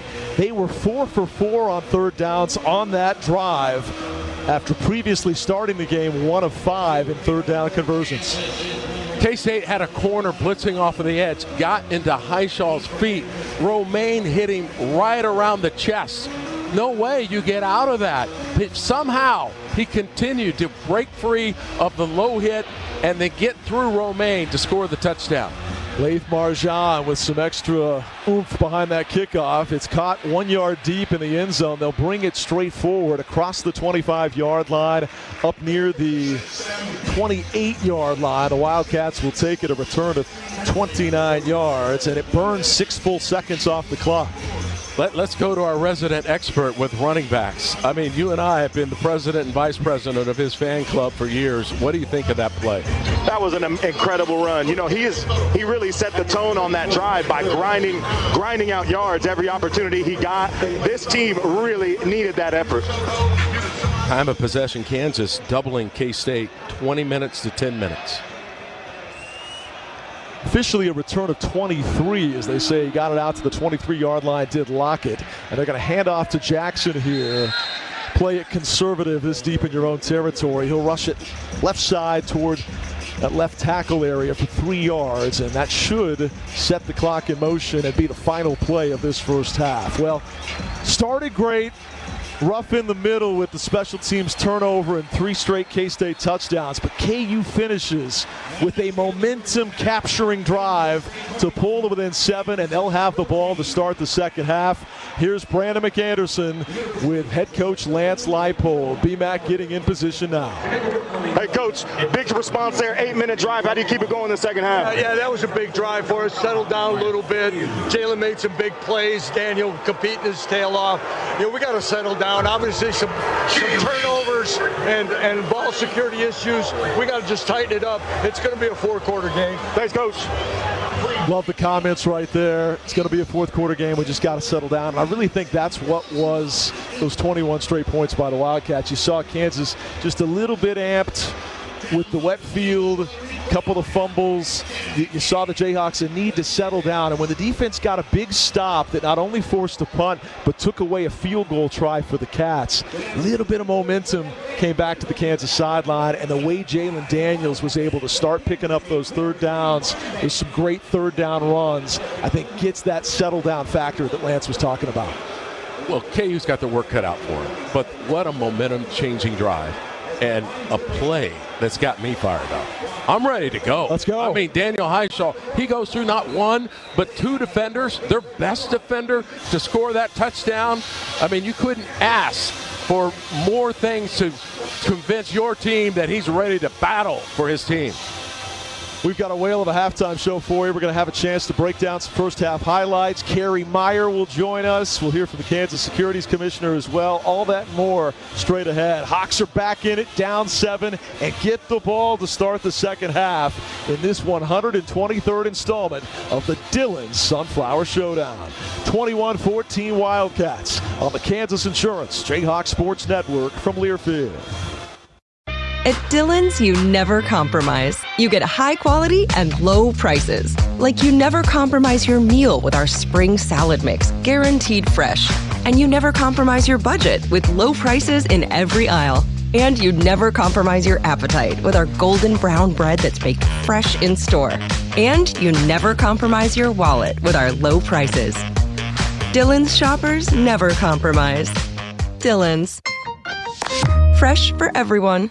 This is Coach Lance Leipold. Running a football program requires commitment and intensity. We spend all year creating a game plan, so we're at our best for game days in the fall. It's equally important to have a game plan when it comes to making smart financial decisions, and that's why I rely on the experts. Regardless of your stage in life, we all need a game plan for our financial future. The Kansas Department of Insurance can help you have a game plan before you invest. Visit smartinvestks.gov. You're listening to Jayhawk Football. What a throw! What a spin move! This is Kansas Jayhawk Football from Learfield. My name is Teresa Barber. I was in the United States Navy, and I served overseas in the Middle East and Africa. Early on in my career, I had a commander that taught our suicide prevention training, and the very next day, he took his own life. 90% of suicide attempts involving a gun are fatal. My way of continuing my service is to help protect my community by being a responsible gun owner and by storing firearms safely. Store all your guns securely. Help stop suicide. Brought to you by End Family Fire and the Ad Council. This message is for Shauna, my mom, who just finished her high school diploma. I wanted to say I'm so proud of you for finishing school. You told me it's never too late to achieve your dreams. I hope to make you as proud as you have made me. When you graduate, they graduate. Finish your high school diploma for you and for them. Visit finishyourdiploma.org to find free and supportive adult education centers near you. Brought to you by the Dollar General Literacy Foundation and the Ad Council.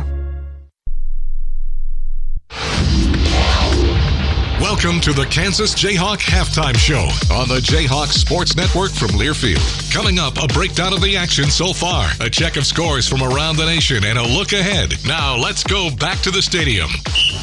21-17, or rather 21-14, I beg your pardon.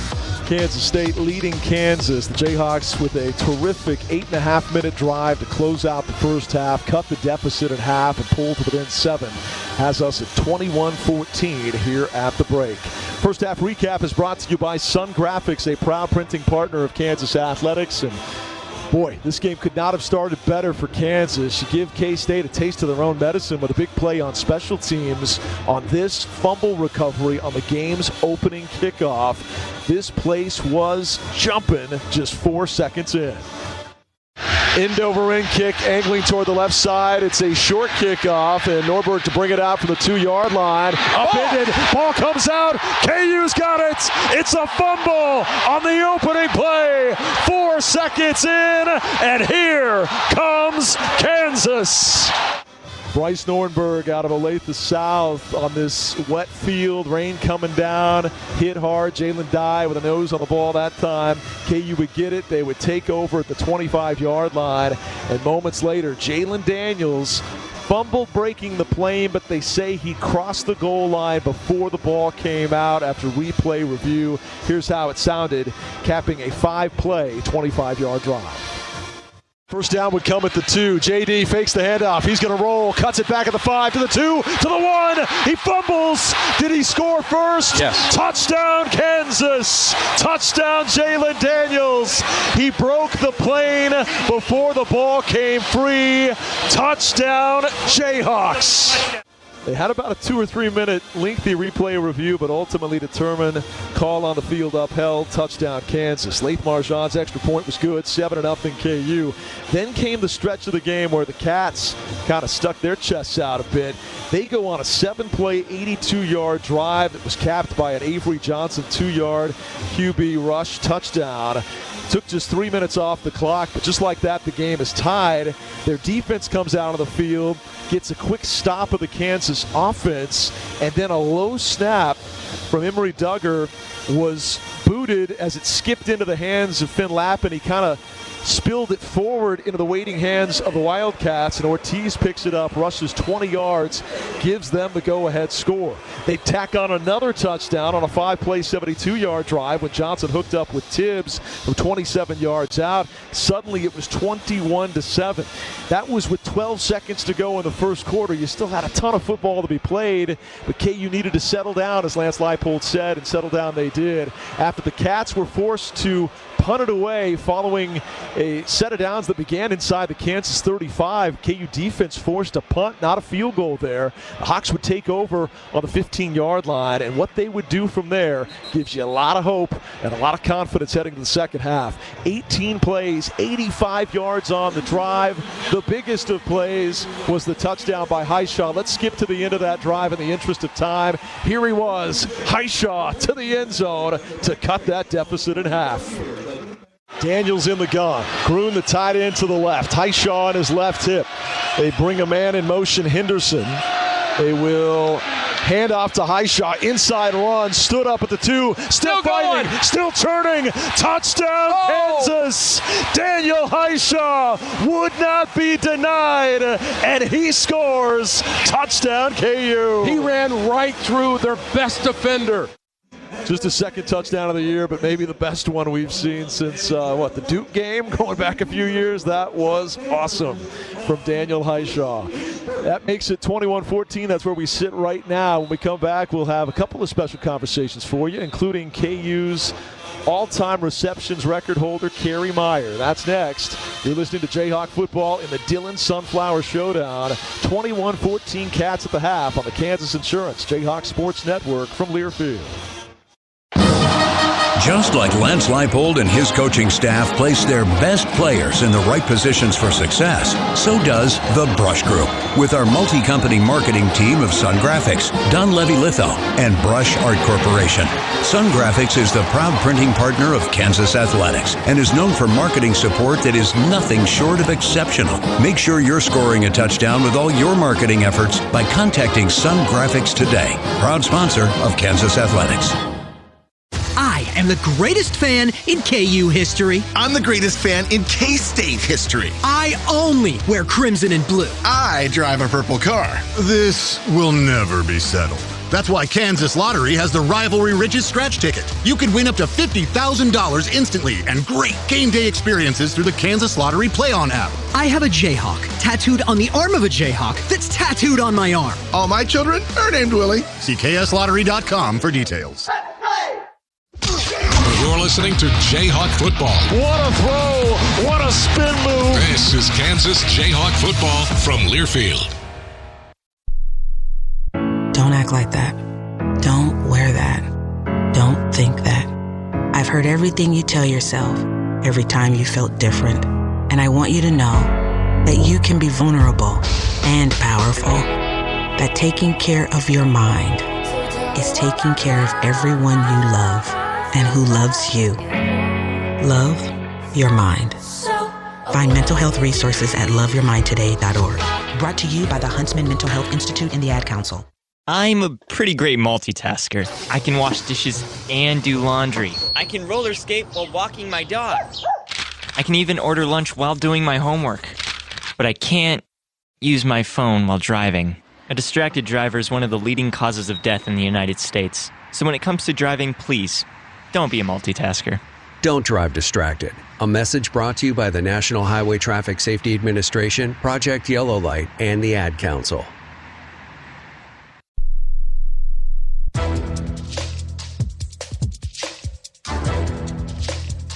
This copyrighted broadcast is an exclusive presentation of Learfield under the broadcasting rights granted by the University of Kansas. Reuse of this presentation is prohibited without the express written consent of the University of Kansas and Learfield. Announcers are provided by Learfield and approved by the University of Kansas.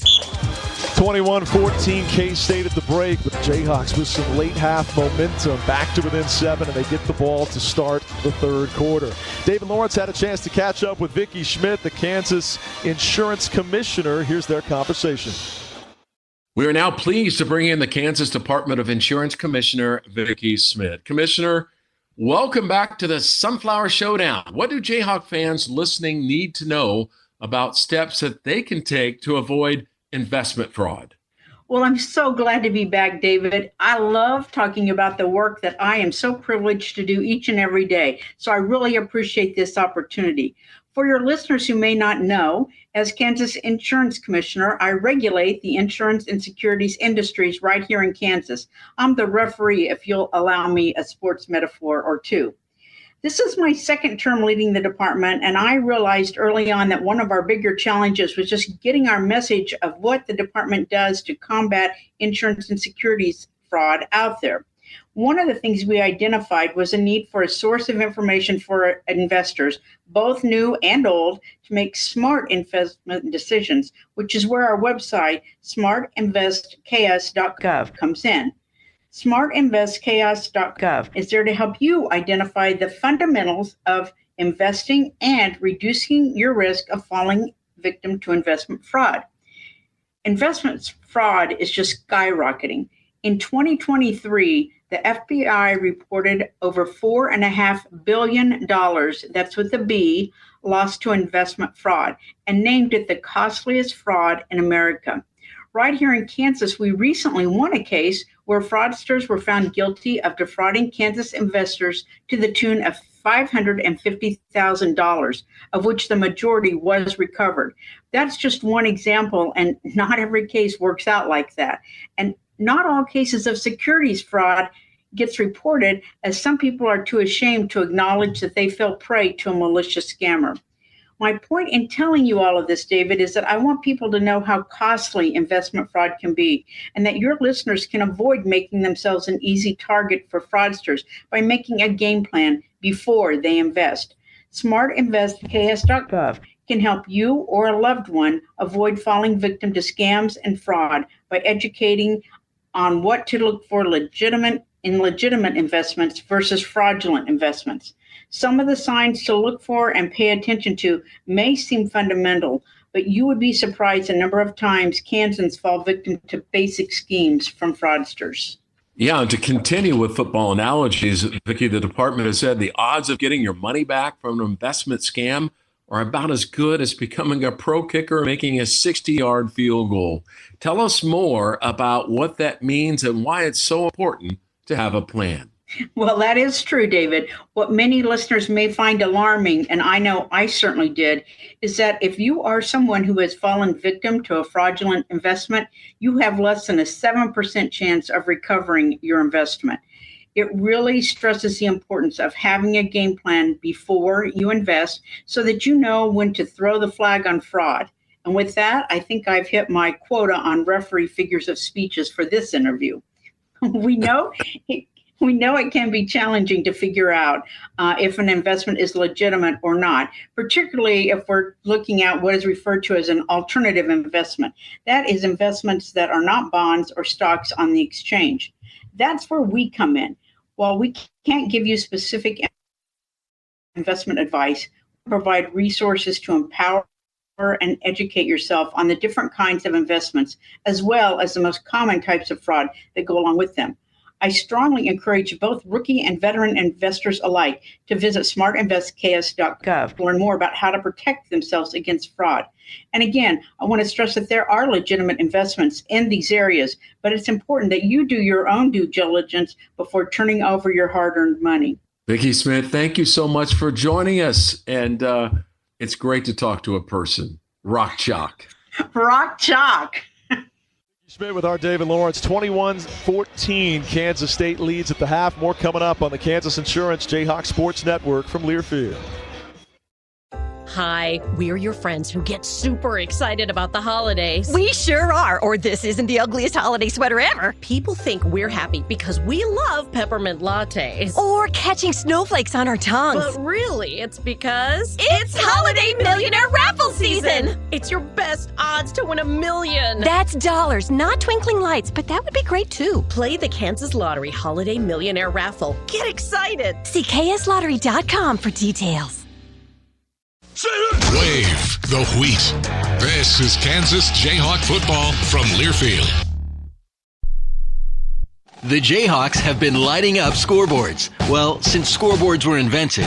And Shirley Signs has been lighting up the Midwest and shipping signs nationwide since 1972. With 2 locations, Shirley Signs can help you with any location in Kansas, from channel letters to awnings and everything in between. Multiple locations? No problem. Check out www.shirleysigns.com or call 1-800-779-7446. If you are a fighter, Modelo is your reward. So listen close. You put up with a lot, but you always hold it down for your people. You are strong. You are fearless. You are the baddest on the block. You are an elbow grease factory, a force of nature. You are not to be reckoned with. You are a ride or die, a powerhouse of productivity. You are a fighter, and Modelo is your reward. You've earned every last drop of this rich golden lager, so raise it up high. Modelo, the mark of a fighter. Drink responsibly. Beer imported by Crown Imports, Chicago, Illinois.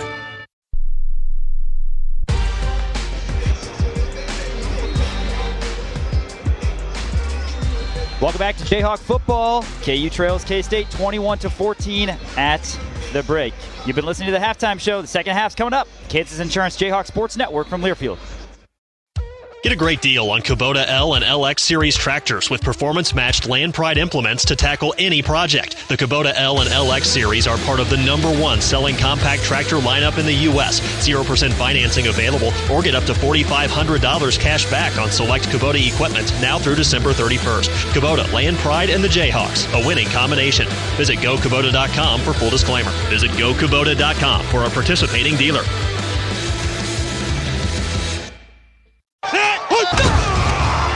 This is Kansas Jayhawk football from Learfield.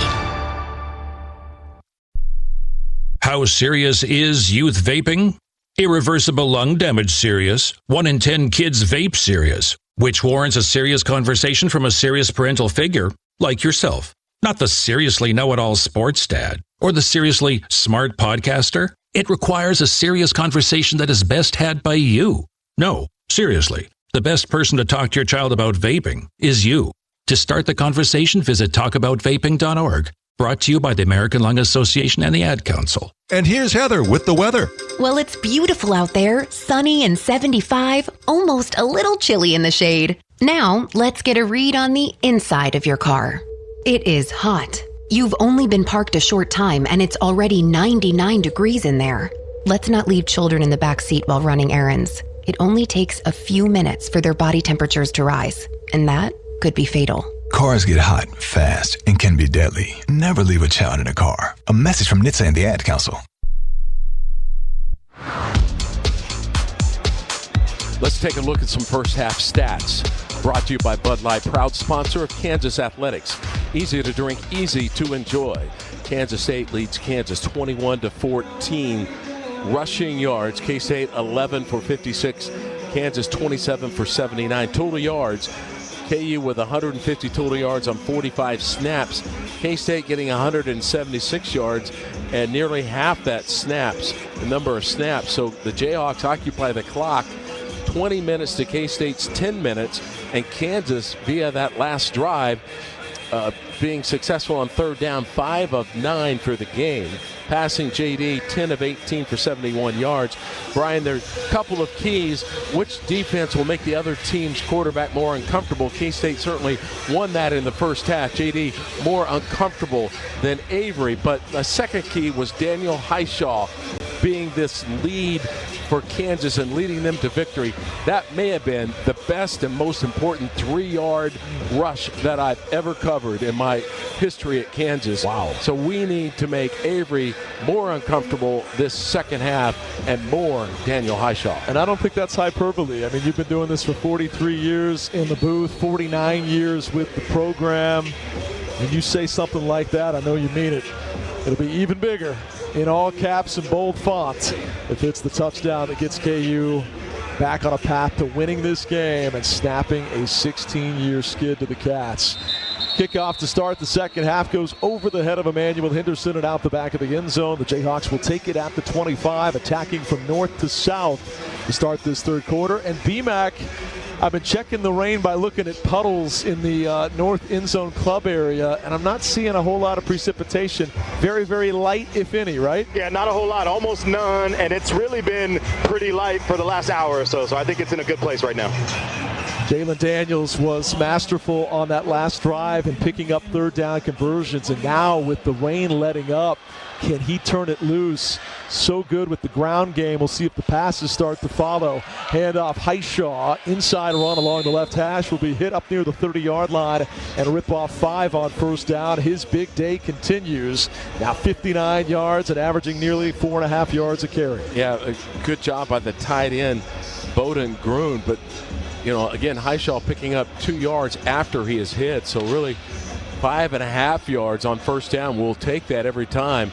Keep JD unpredictable back in the pocket. That's my thing. Of 59 yards gained, how many have been after initial contact for Highshaw today? Highshaw dancing around in the backfield, this time with nowhere to go, is stretched out and gets back to the line of scrimmage. Maybe gets 1 yard there. But it's going to bring up third medium here for Kansas. The Jayhawks were so good on third down on their late second quarter drive, going 4 for 4 on third. This will be third and about 4.5 yards to go. Yeah, he bounced it outside thinking that he'd have an edge, but Qua Moss, the star safety for Kansas State, came up on the edge and didn't leave him anywhere to go.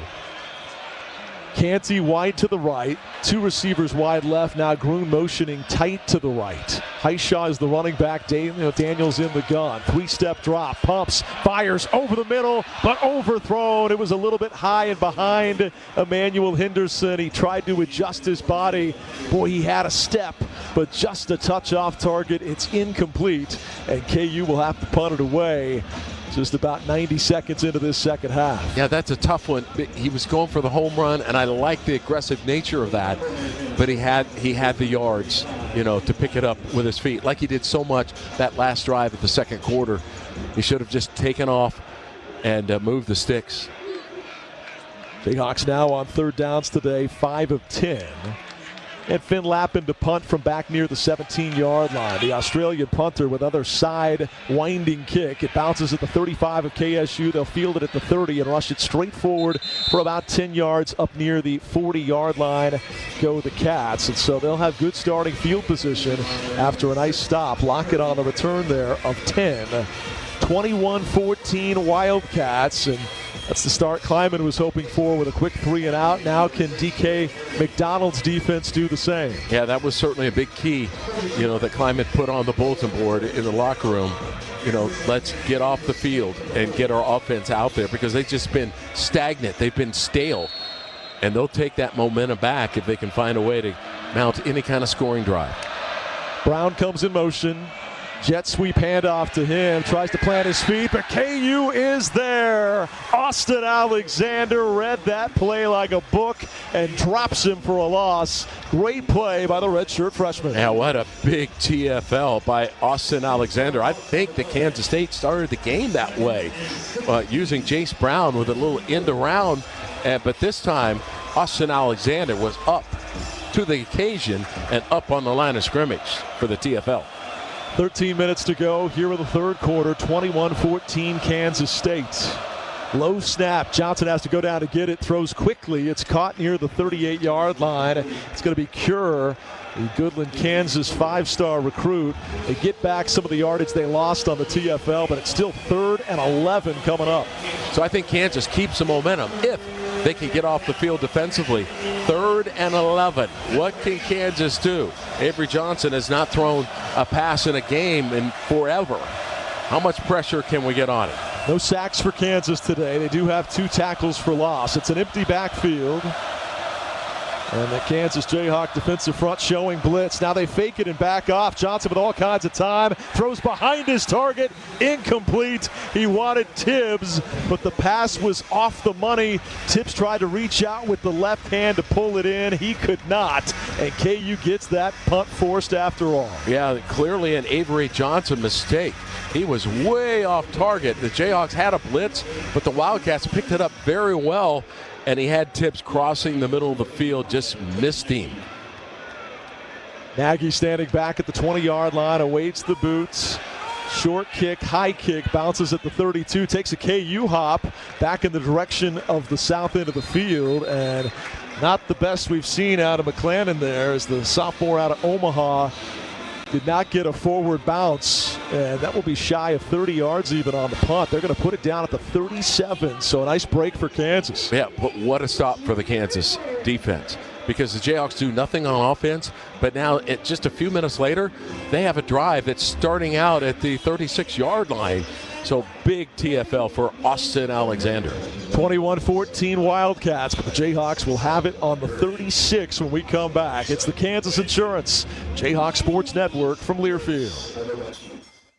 I am the greatest fan in KU history. I'm the greatest fan in K-State history. I only wear crimson and blue. I drive a purple car. This will never be settled. That's why Kansas Lottery has the Rivalry Riches Scratch Ticket. You could win up to $50,000 instantly and great game day experiences through the Kansas Lottery Play-On app. I have a Jayhawk tattooed on the arm of a Jayhawk that's tattooed on my arm. All my children are named Willie. See KSLottery.com for details. The home of Gale Sayers and John Riggins. This is Kansas Jayhawk football from Learfield. You took the first step and quit smoking, but even former smokers may still be at risk for lung cancer. That's why SaveByTheScan.org wants you to know about a new low-dose CT scan that can detect lung cancer early. It takes only 60 seconds and could save your life. You took the first step, now take the next. Visit SaveByTheScan.org for a simple quiz to see if you're eligible and talk to your doctor about screening. SaveByTheScan.org is brought to you by the American Lung Association's Lung Force Initiative and the Ad Council.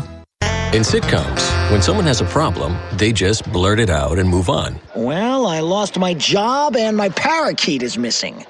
How was your day? But the real world is different. Managing life's challenges can be overwhelming. So, what do? We get support. The Huntsman Mental Health Institute and the Ad Council have mental health resources available for you at loveyourmindtoday.org. That's loveyourmindtoday.org. See how much further you can go when you take care of your mental health. Welcome back to the new booth. KU trailing by 7 as Jalen Daniels being recognized on the video board, named one of 16 finalists for the William B. Campbell Trophy, essentially the academic Heisman earlier this week. That's a very, very prestigious honor for a guy we love and a guy who's been coming alive of late. Got to keep that coming on this upcoming drive. What's the key to get Jalen Daniels and this Kansas offense to what we saw consistently for the final 8 minutes of the second quarter? Biggest thing is turnovers. Can't have that. Second biggest thing, don't take sacks. K-State got 3 sacks in the first half, 5 TFLs. So outside of those two most important things is take what the defense gives you.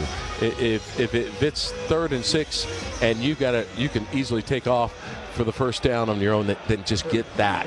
Don't worry about the home run unless it presents itself, and then let's go for it. The rain is almost completely stopped now. Overcast, a little chilly. They will hand off to Highshaw, rushing straight forward along the right hash, and he will gobble up 4 yards on first down. It's been pretty much his consistent carry all throughout this game. Now 16 totes for 64 yards out of Daniel Highshaw. Yeah, second and medium so much better than second and long, right? So it opens up the playbook of what you can do on 2nd and 5, 2nd and 6. He continues to move the pile every time he faces contact. and it's complementary football that they were unable to establish in Lubbock. They're doing it today with the run to set up the pass and a viable rushing threat here all day long. Daniels, 5-step drop, throws incomplete. He was maybe on a different page with his intended target. He had Quebeca deep and Groon short, and the pass was somewhere in between. B-Mac, what did you see on maybe a different page with the receiver? Yeah, he sees inside leverage on Quebeca, so there must be a corner route as almost like a hot route. So when he's throwing wide and you see Quebeca with a guy inside and a safety stacked, you got to think the quarterback was probably right on that one. And he saw Sejon Rich, the cornerback, unblocked coming off of the edge, and guess Quebeca was, yes, just like B-Mac said, was going to cut off of that inside leverage to the corner. So instead, it brings up a 3rd down and 6. Daniels, 3-step drop, throws behind his target. It's tipped and intercepted, picked off at midfield, and the Cats will return it down to the 40-yard line. They threw to Quebeca. The pass was a little bit behind. He extended to get it, and it tipped off his hands. Daniel Cobbs was Johnny on the spot, who catches that deflection. And the Wildcats, with a 3rd takeaway, will have a short field inside Kansas territory. Yeah, the pass, as you mentioned, was hot. It was behind, and as a receiver, you gotta don't touch it if you can't catch it. But 3-1 turnovers, that's significant, and so Kansas will face an uphill battle now as the Cats have stolen back the momentum, have the shorter field after the 3rd takeaway. They say Cobbs officially went out at the 42, so that's where they'll take it. 42-yard line of Kansas, 21-14 Kansas State. Defense for KU was strong last drive. Let's see it again. Handoff Jackson running inside, and KU will stand him up tall here. He's still trying to extend the play and push the pile, but he'll wind up getting 4. 2nd and 6 coming up. Yeah, you know what I loved? The only part I liked about that interception, Enrique Cruz, on right tackle, he went over there and just laid out the interceptee. B-Mac, did you see that? But I love the physical nature of that. Nice physical finish by Cruz. 3 receivers wide to the left on 2nd and 6. Bengali Kamara showing blitz, now backing off. Johnson looking to the sideline. We're down to 10:31 to go in the 3rd. Kansas trailing by a touchdown. Johnson in the gun. Jackson on his left side. Handoff Jackson. Upended and taken down. Blake Harold able to grab him around both ankles and pull him to the turf. He'll gain just 2 and bring up a crucial 3rd and 4. This is the part of the field, David, where KU forced him into a punt instead of a field goal in a pivotal early 2nd quarter stand. Yeah, the turnover aside, I like the line of scrimmage, both sides in this 3rd quarter so far. Obviously, it hasn't resulted in points, but Kansas doing a better job stopping the run and a better job of running the football than they did in the first half. Stop here would be gigantic for Kansas. They fake the handoff to Jackson. Johnson's going to keep. Hit at the 34, goes backward, and he's going to be close, but I believe a yard shy. He needed 4, and where they're standing on the far sideline right now looks to be about 1.5 yards shy of the sticks. Yeah. So what will the Cats elect to do? Yeah, they almost have to go for it just because the other options don't look good. A pooch punt, then you waste a turnover. A long field goal, your chances aren't very good that you're going to make that. So, yeah, you go for it. And how about grabbing the momentum back almost immediately after the turnover if the defense can come up with a stop right here? Remember the goal line stand in Orlando. Can they get another big stop right here? Jackson in motion, and the play blown dead by a timeout from Kansas State. Before the snap, first time. Yeah, Kleiman didn't like what he saw. Kansas State. How about that? That looked to be the same. It was an option on either a jet sweep or Avery Keep run the football, and Kleiman called that timeout before it materialized. Boy, that's as close to the ball being snapped and being granted a timeout as you could possibly get. Let's go ahead and pause 10 seconds for station identification. You're listening to Kansas Football.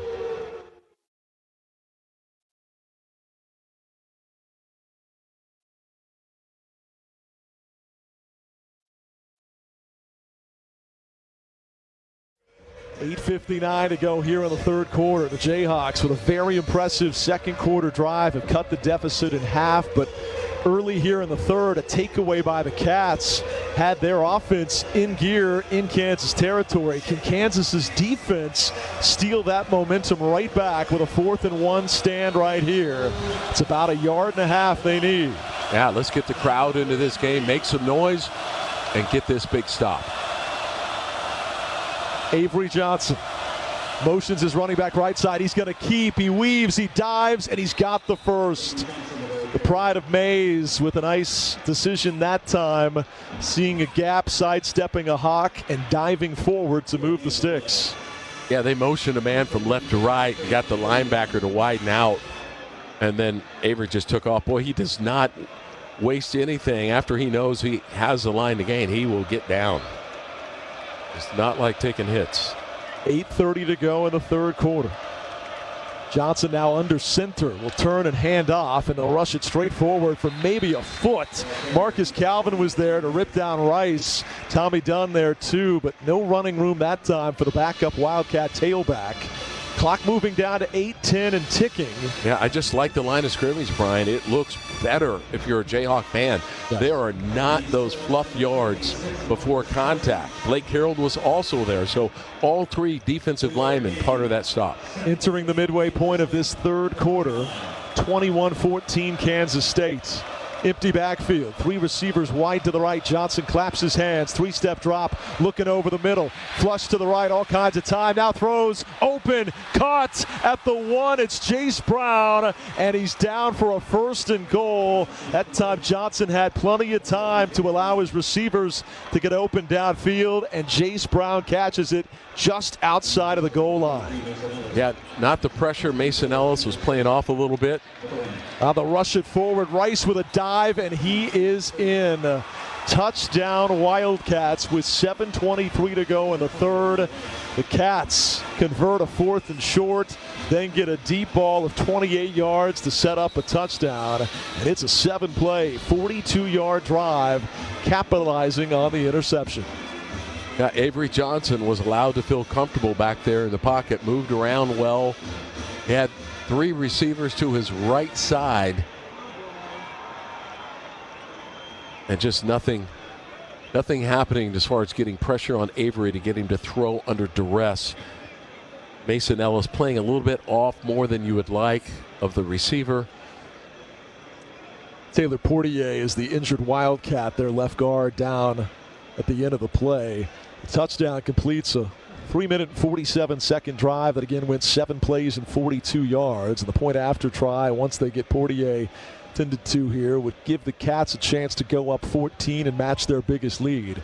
Still plenty of time to go here. Yes. But Kansas trailing in the turnover tally by a couple. And good news is that the rain is very, very light, if any precipitation. And so if they are forced to pass more, it'll be a little more navigable through the air than it was for the bulk of the first half in that steady rain. Portier now on his feet, being helped toward the KSU sideline. Looks like he's going to be okay. In fact, he doesn't even want to go out now. You have plenty of time to repeat what you said, Brian, but room for error gets smaller. Right. Smaller. You can't have the turnovers. You can't, allow too many, if any, more Kansas State drives, and then you've got to get some type of score every time you possess the ball, or most every time you possess the ball.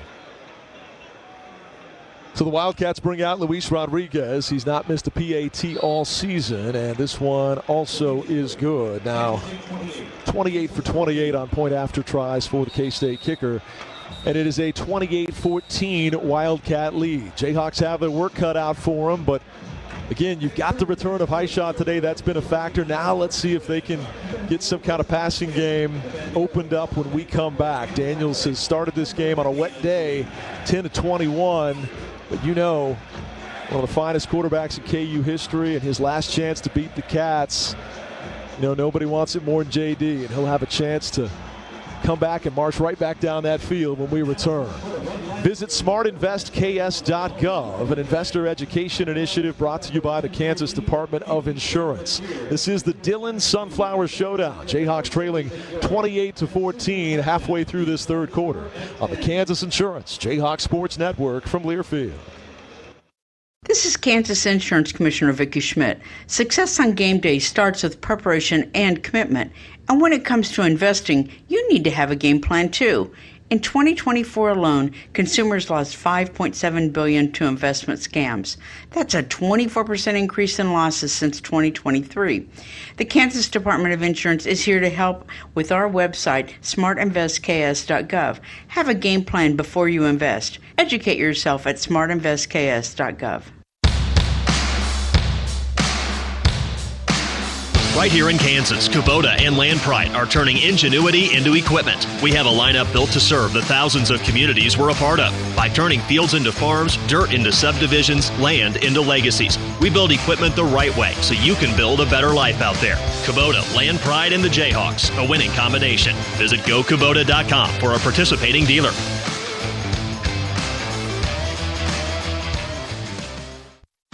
Dear weekend, Toyota trucks are raring to go. Gearing up for fall, Tundra is all in for hauling. Going off the beaten path, Tacoma says, let's ride. Both trucks pack sweet tech, posh cabins, and Toyota's legendary reliability, so you can make every weekend epic. Find yours at Toyota.com.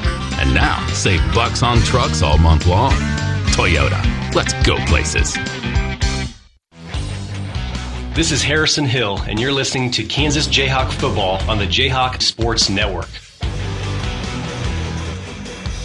28-14, Kansas State leads our Jayhawks with 7:23 to go in the third quarter.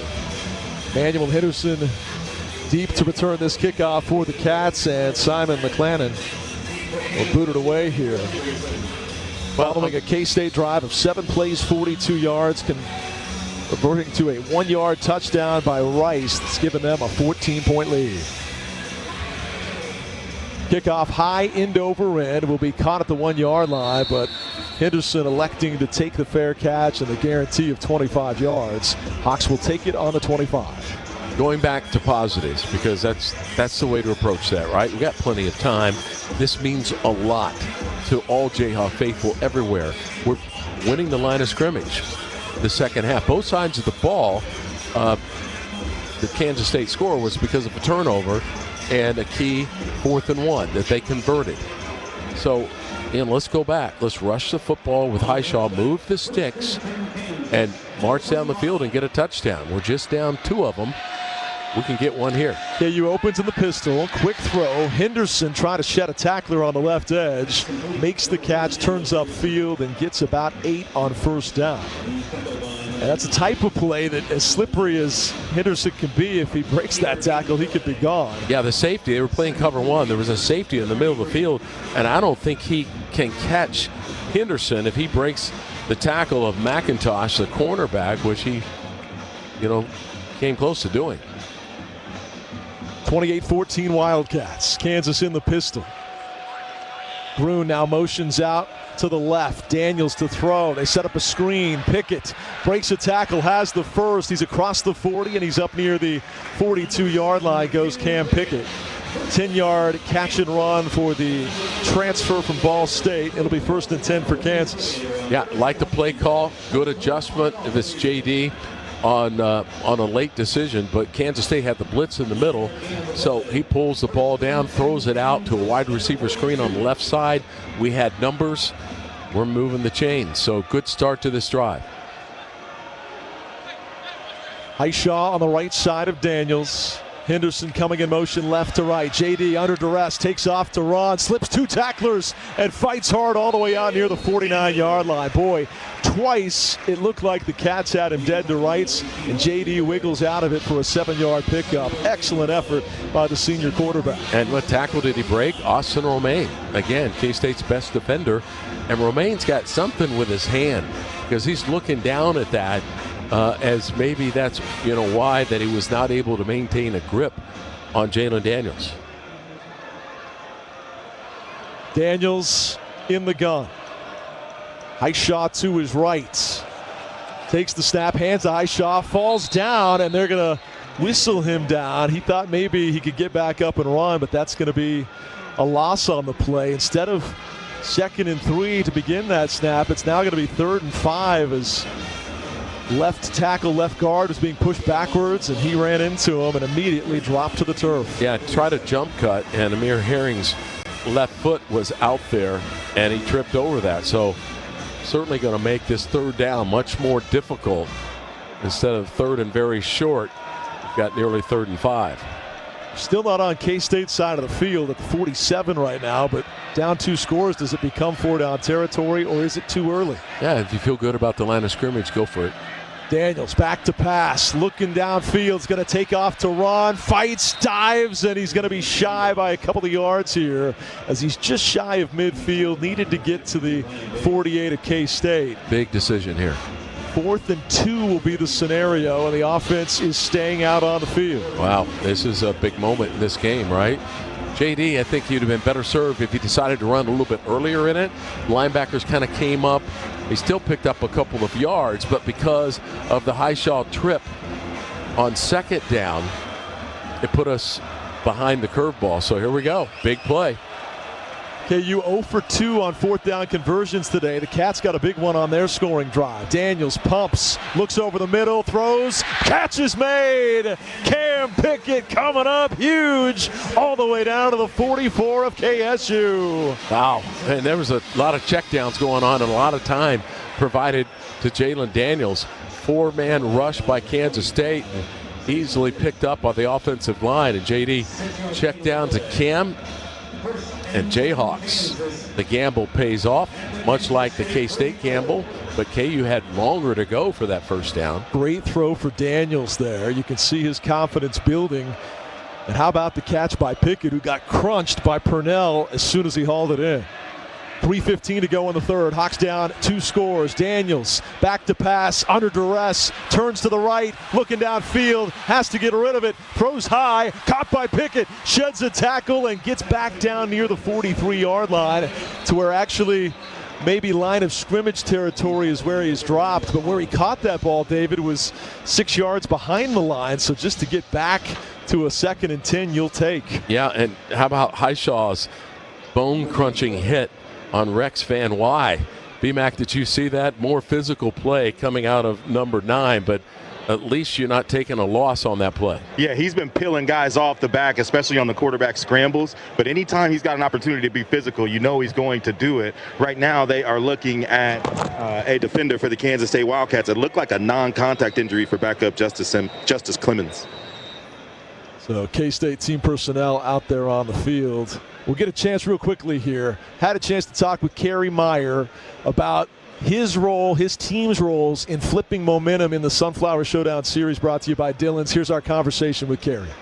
Kerry, obviously it's been 16 straight losses to these guys, but there was a time when Kansas won 4 of 5 versus the school that 2 of your brothers went to. How huge was the win in 07 in propelling you guys toward that dream season? Yeah, it just continued the momentum that we had, in the first 4 non-conference games, going over to Manhattan and snagging a win over there on the road against K-State, who, had our number for quite a few years leading into that game, just further propelled us and allowed us to start to capture that momentum and continue to build off it. But it just continued to reinforce that what we're doing is working. And as long as we can continue to control what we're doing, we're going to get ourselves in a good position. Obviously, we wrote the script from there. The rest of the season is something that's gone down in history as one of the greatest seasons of all time in KU football history. But, it just laid the groundwork for what was happening the ensuing years. So, obviously in 2006, we had a great win here. 2007, we go over there, win. We come back here in 2008. So, obviously, it hits a little bit different for me being an in-state Kansas kid and having some history and some blood that went to K-State. So, it hit a little bit more personal for me. But to have that trilogy, to beat those guys 3 years in a row is pretty sweet. But it's just a landmark win along the course of our career in building a program at KU. He raised the flag today. Can he will the Hawks to a win? We'll find out when we come back. 28-14 Cats, 2:59 to go in the 3rd on the Kansas Insurance Jayhawks Sports Network. Hey, college football fans, I know you'd do anything for a win on game day and an ice-cold Bud Light. Because whether you're tailgating in the parking lot or parked on the couch, sitting on your lucky stool at the bar, or standing in the fan section all game long, the clean, crisp taste of Bud Light turns a win into a win-win. And there's nothing easier to enjoy than that. Bud Light. Easy to drink, easy to enjoy. Enjoy responsibly. Anheuser-Busch Bud Light Beer, St. Louis, Missouri. KU football lives here. This is Kansas Jayhawk football from Learfield. No matter your level of play, LMH Health and Ortho Kansas provide championship care to all members of the Lawrence community and beyond. Our experts in sports medicine and orthopedic care have partnered on the field with athletes for more than 45 years, providing innovative treatments and therapies for athletes of all ages. Call us at 785-843-9125 or visit lmh.org/orthokansas to learn more. LMH Health, a partner for lifelong health. When you're running a business, sometimes you have to pick and choose what to invest your time and money in. But with Midco Business, you get everything you want and more. We're talking proven reliability, layers of security, and the fiber speed that helps you go further, go faster, go beyond. Explore more at midco.com/business. Let's go. Jalen Daniels, QB draw play up the middle. He's got some room, and he's inside the 35 down to the 30-yard line. He's going to get 13 and move the chains for Kansas. Hawks down 14, going to hurry up and keep it moving here. And they'll hand off to Daniel Highshaw for another couple of yards. But again, David Lawrence, a 2nd and 8 comes up on the K-State 30. Daniels, when he's been at his best today, has done it with his legs. Yeah, and it was the play fake to Highshaw that made it so impressive, because the K-State linebackers both went with Highshaw. JD pulled it, and there was a huge opening right over Kobe Baines, the right guard. So good job of trickery, the fake, and the respect for Highshaw that opened that up for JD's run. They end up saying the subsequent carry only goes for 1. So 2nd and 9, ball just inside the 30 of KSU. Hawks trailing by 14. Daniels with blitz coming, steps up, turns out of the loose of the sack there. He scrambles to the left, throws short and incomplete. Turning around to try to come back and catch it that time for the Jayhawks down near the 17-yard line was Daniel Highshaw. Daniels worked wonders just to avoid the sack and then tried to throw across his body downfield, and no chance. That's going to bring up a 3rd and 9. As K-State brought a blitzer almost untouched. Yeah, and it was Austin Romaine again, and JD made him miss by doing a little pirouette, complete spin in a circle, and actually got the throw to Daniel Highshaw, who was laying down on the carpet, so it would have been a very unconventional reception.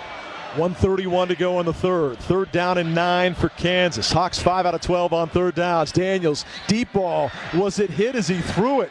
It falls incomplete. His tip. And I believe the ball was tipped or his arm was hit, because that thing fell about 10 feet, 10 yards shy of where he wanted to go with it.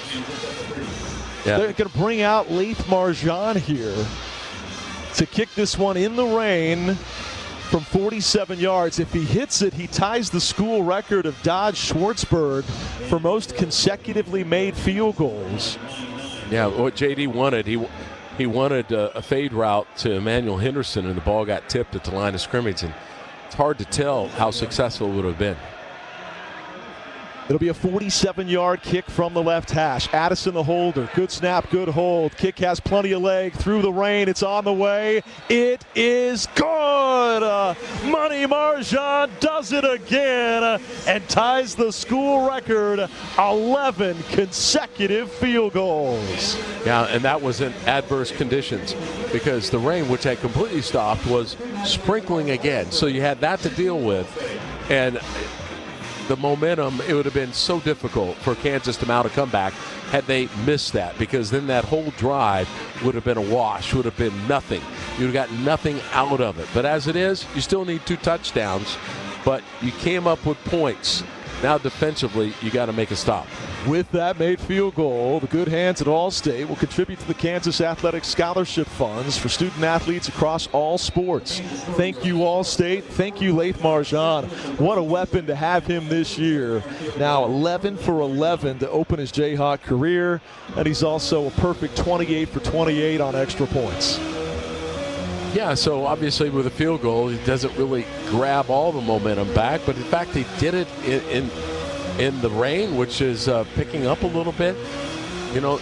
Gets points on the board.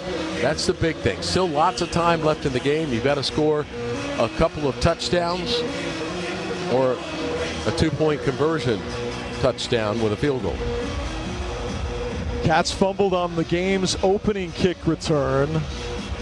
With the wettest conditions we've seen since that moment, could we see something else? Can lightning strike twice here? Kickoff return 1 yard deep out of the end zone. They'll bring it up the right side. A hard hit at the 20, and they're immediately cut down there. Solid return, as that time it was again Norenberg, but Robinson blows up the return attempt, and they'll have to start the drive just across the 20. Yeah. Can the Kansas defense force another quick 3-and-out? They've proven they can do it, right? And I like the line of scrimmage this second half. The last time KU defense was out there, it was after the turnover, so it was a short K-State field. 28-17 Wildcats, 1:16 to go here in the third. Drive officially begins on the 22-yard line. Johnson initially in the pistol, now they move the back over to his right hip. Rice is the back, play action drop back, deep ball, looking for Brown over the top, and it's going to be caught at the 35-30, 25-20. Jace Brown will score. He curls back and then fumbled the ball as he went over the inline. KU tried to pounce on it. He was milking more time off the clock to curl back and run parallel to the goal line, then just stuck it out. But sometimes ball can come out early. They say in this case he broke the plane. Yeah, he was doing a little taunting is what he was doing. He beat Austin Alexander on a fade route, and it was a great throw by Avery Johnson. What can you say? They took a shot and they won, but then Jace Brown just went parallel to the goal line. Boy, we've seen in the NFL multiple times this season where would-be touchdown scorer drops the ball crossing the goal line but just shy of it. In this case, he extended just enough, but as KU tried to scoop it up, the official was knocked over and then a Wildcat picked it up. Extra point good. It's a one-play, 78-yard drive. It takes just 13 seconds, and just like that, the Wildcats have opened up a 35-17 lead. Yeah, that was a knockdown, right? Kansas had a long drive going. They don't score a touchdown. They do get a field goal, so that's good. But then K-State comes out one play. They take a shot, a fade route over the top, and they hit us with it and score a touchdown. So now the Jayhawks down 3 big scores and have to score when they get the ball. 2025 Kansas football season is brought to you by the Kansas Lottery. Visit playonkansas.com for more information, and let's play. Also, Bud Light, a proud sponsor of Kansas Athletics. Easy to drink, easy to enjoy. Well, you're right, it is a gut punch, but still opportunity for Kansas to get back in it. And absolutely. Stage now set for what at this point would be a historic comeback. With a little more than 16 minutes left to play in this game, now down 35-17.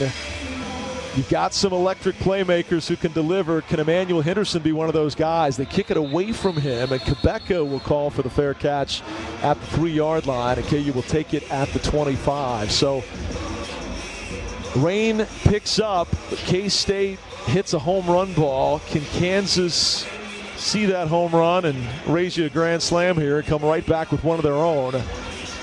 They'll need to be quick and effective here and maximize every remaining possession. BMAC from the sideline, talk about that fade route and what got Austin Alexander and that ending where they ran parallel to the goal line. Yeah, we know Jace Brown can run. He got Kobe Bryant like that the last time we were in this stadium. And when he has a chance to deliver, Avery Johnson's been on point. Daniels in the gun. Has been 14 of 27 through the air today, but really good on the ground. He hands off to Highshaw, who will weave through traffic and dive up near the 28-yard line, picking up 3, maybe 4. And the clock is set in motion inside a minute to play in the third. Yards per completion, K-State now about 7. And score KU at 7, K-State 21. Now a quick strike by Daniels. The pass is on target and hits Quebeca right at the sticks, but they may spot him a tad shy of it. They're going to call it 3rd down and 1 here, saying the knee went down at the 34. Inside of 30 seconds to go in the quarter, Daniels comes up under center and sneaks this one across. Should have enough for the first down. Jayhawks trailing 35-17. We're down to 15 seconds to go in the third quarter.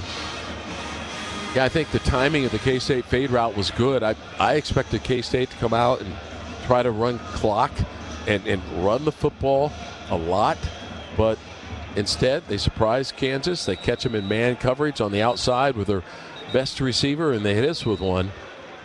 So now we're going to go to quarter. When Kansas comes back, they don't have to throw long every play, but they've got to be consistent, moving the sticks and getting scores. Jayhawks were down just 7 points at the break, 21-14, but the Wildcats win the third quarter 14-3 and have opened up an 18-point edge. Hawks will have the ball and a fresh set of downs on their own 36 when we come back. But we head to the fourth quarter needing a major Kansas rally in this 123rd installment of the Dillon's Sunflower Showdown. LMH Health is home to world-class cancer care. Learn more at lmh.org. 35-17 Wildcats. Jayhawks with the ball when we return on the Kansas Insurance Jayhawk Sports Network from Learfield. Hey Jayhawk fans, it's Coach Leipold. Here at Kansas Athletics, we know success isn't accomplished alone, it's all about team. That's why we are proud to team up with Meritrust Credit Union, the official credit union of Kansas Athletics. Team Meritrust knows that every play matters and every moment leads to a winning game plan. They have the resources to save, spend, borrow, and plan along your financial journey. Stop by Meritrust today or visit meritrustcu.org. Together, it's a win. The Jayhawks play here. A blindside blitz and a takedown. This is Kansas Jayhawk football from Learfield. Snakes, zombies, sharks, heights, speaking in public. The list of fears is endless. But while you're clutching your blanket in the dark, wondering if that sound in the hall was actually a footstep, the real danger is in your hand, when you're behind the wheel. And while you might think a great white shark is scary, what's really terrifying and even deadly is distracted driving. Eyes forward, don't drive distracted. Brought to you by NHTSA and the Ad Council. My name is Ariel. I moved to the U.S. at 19. I spoke no English and I struggled finding job opportunities. Everything I have, I owe to the Adult Literacy Center and getting my high school diploma at age 22. It was an honor helping you achieve your greatness. Now you're helping others achieve theirs. It inspires me. When you graduate, they graduate. Find free and supportive adult education centers near you at finishyourdiploma.org. Brought to you by Dollar General Literacy Foundation and the Ad Council.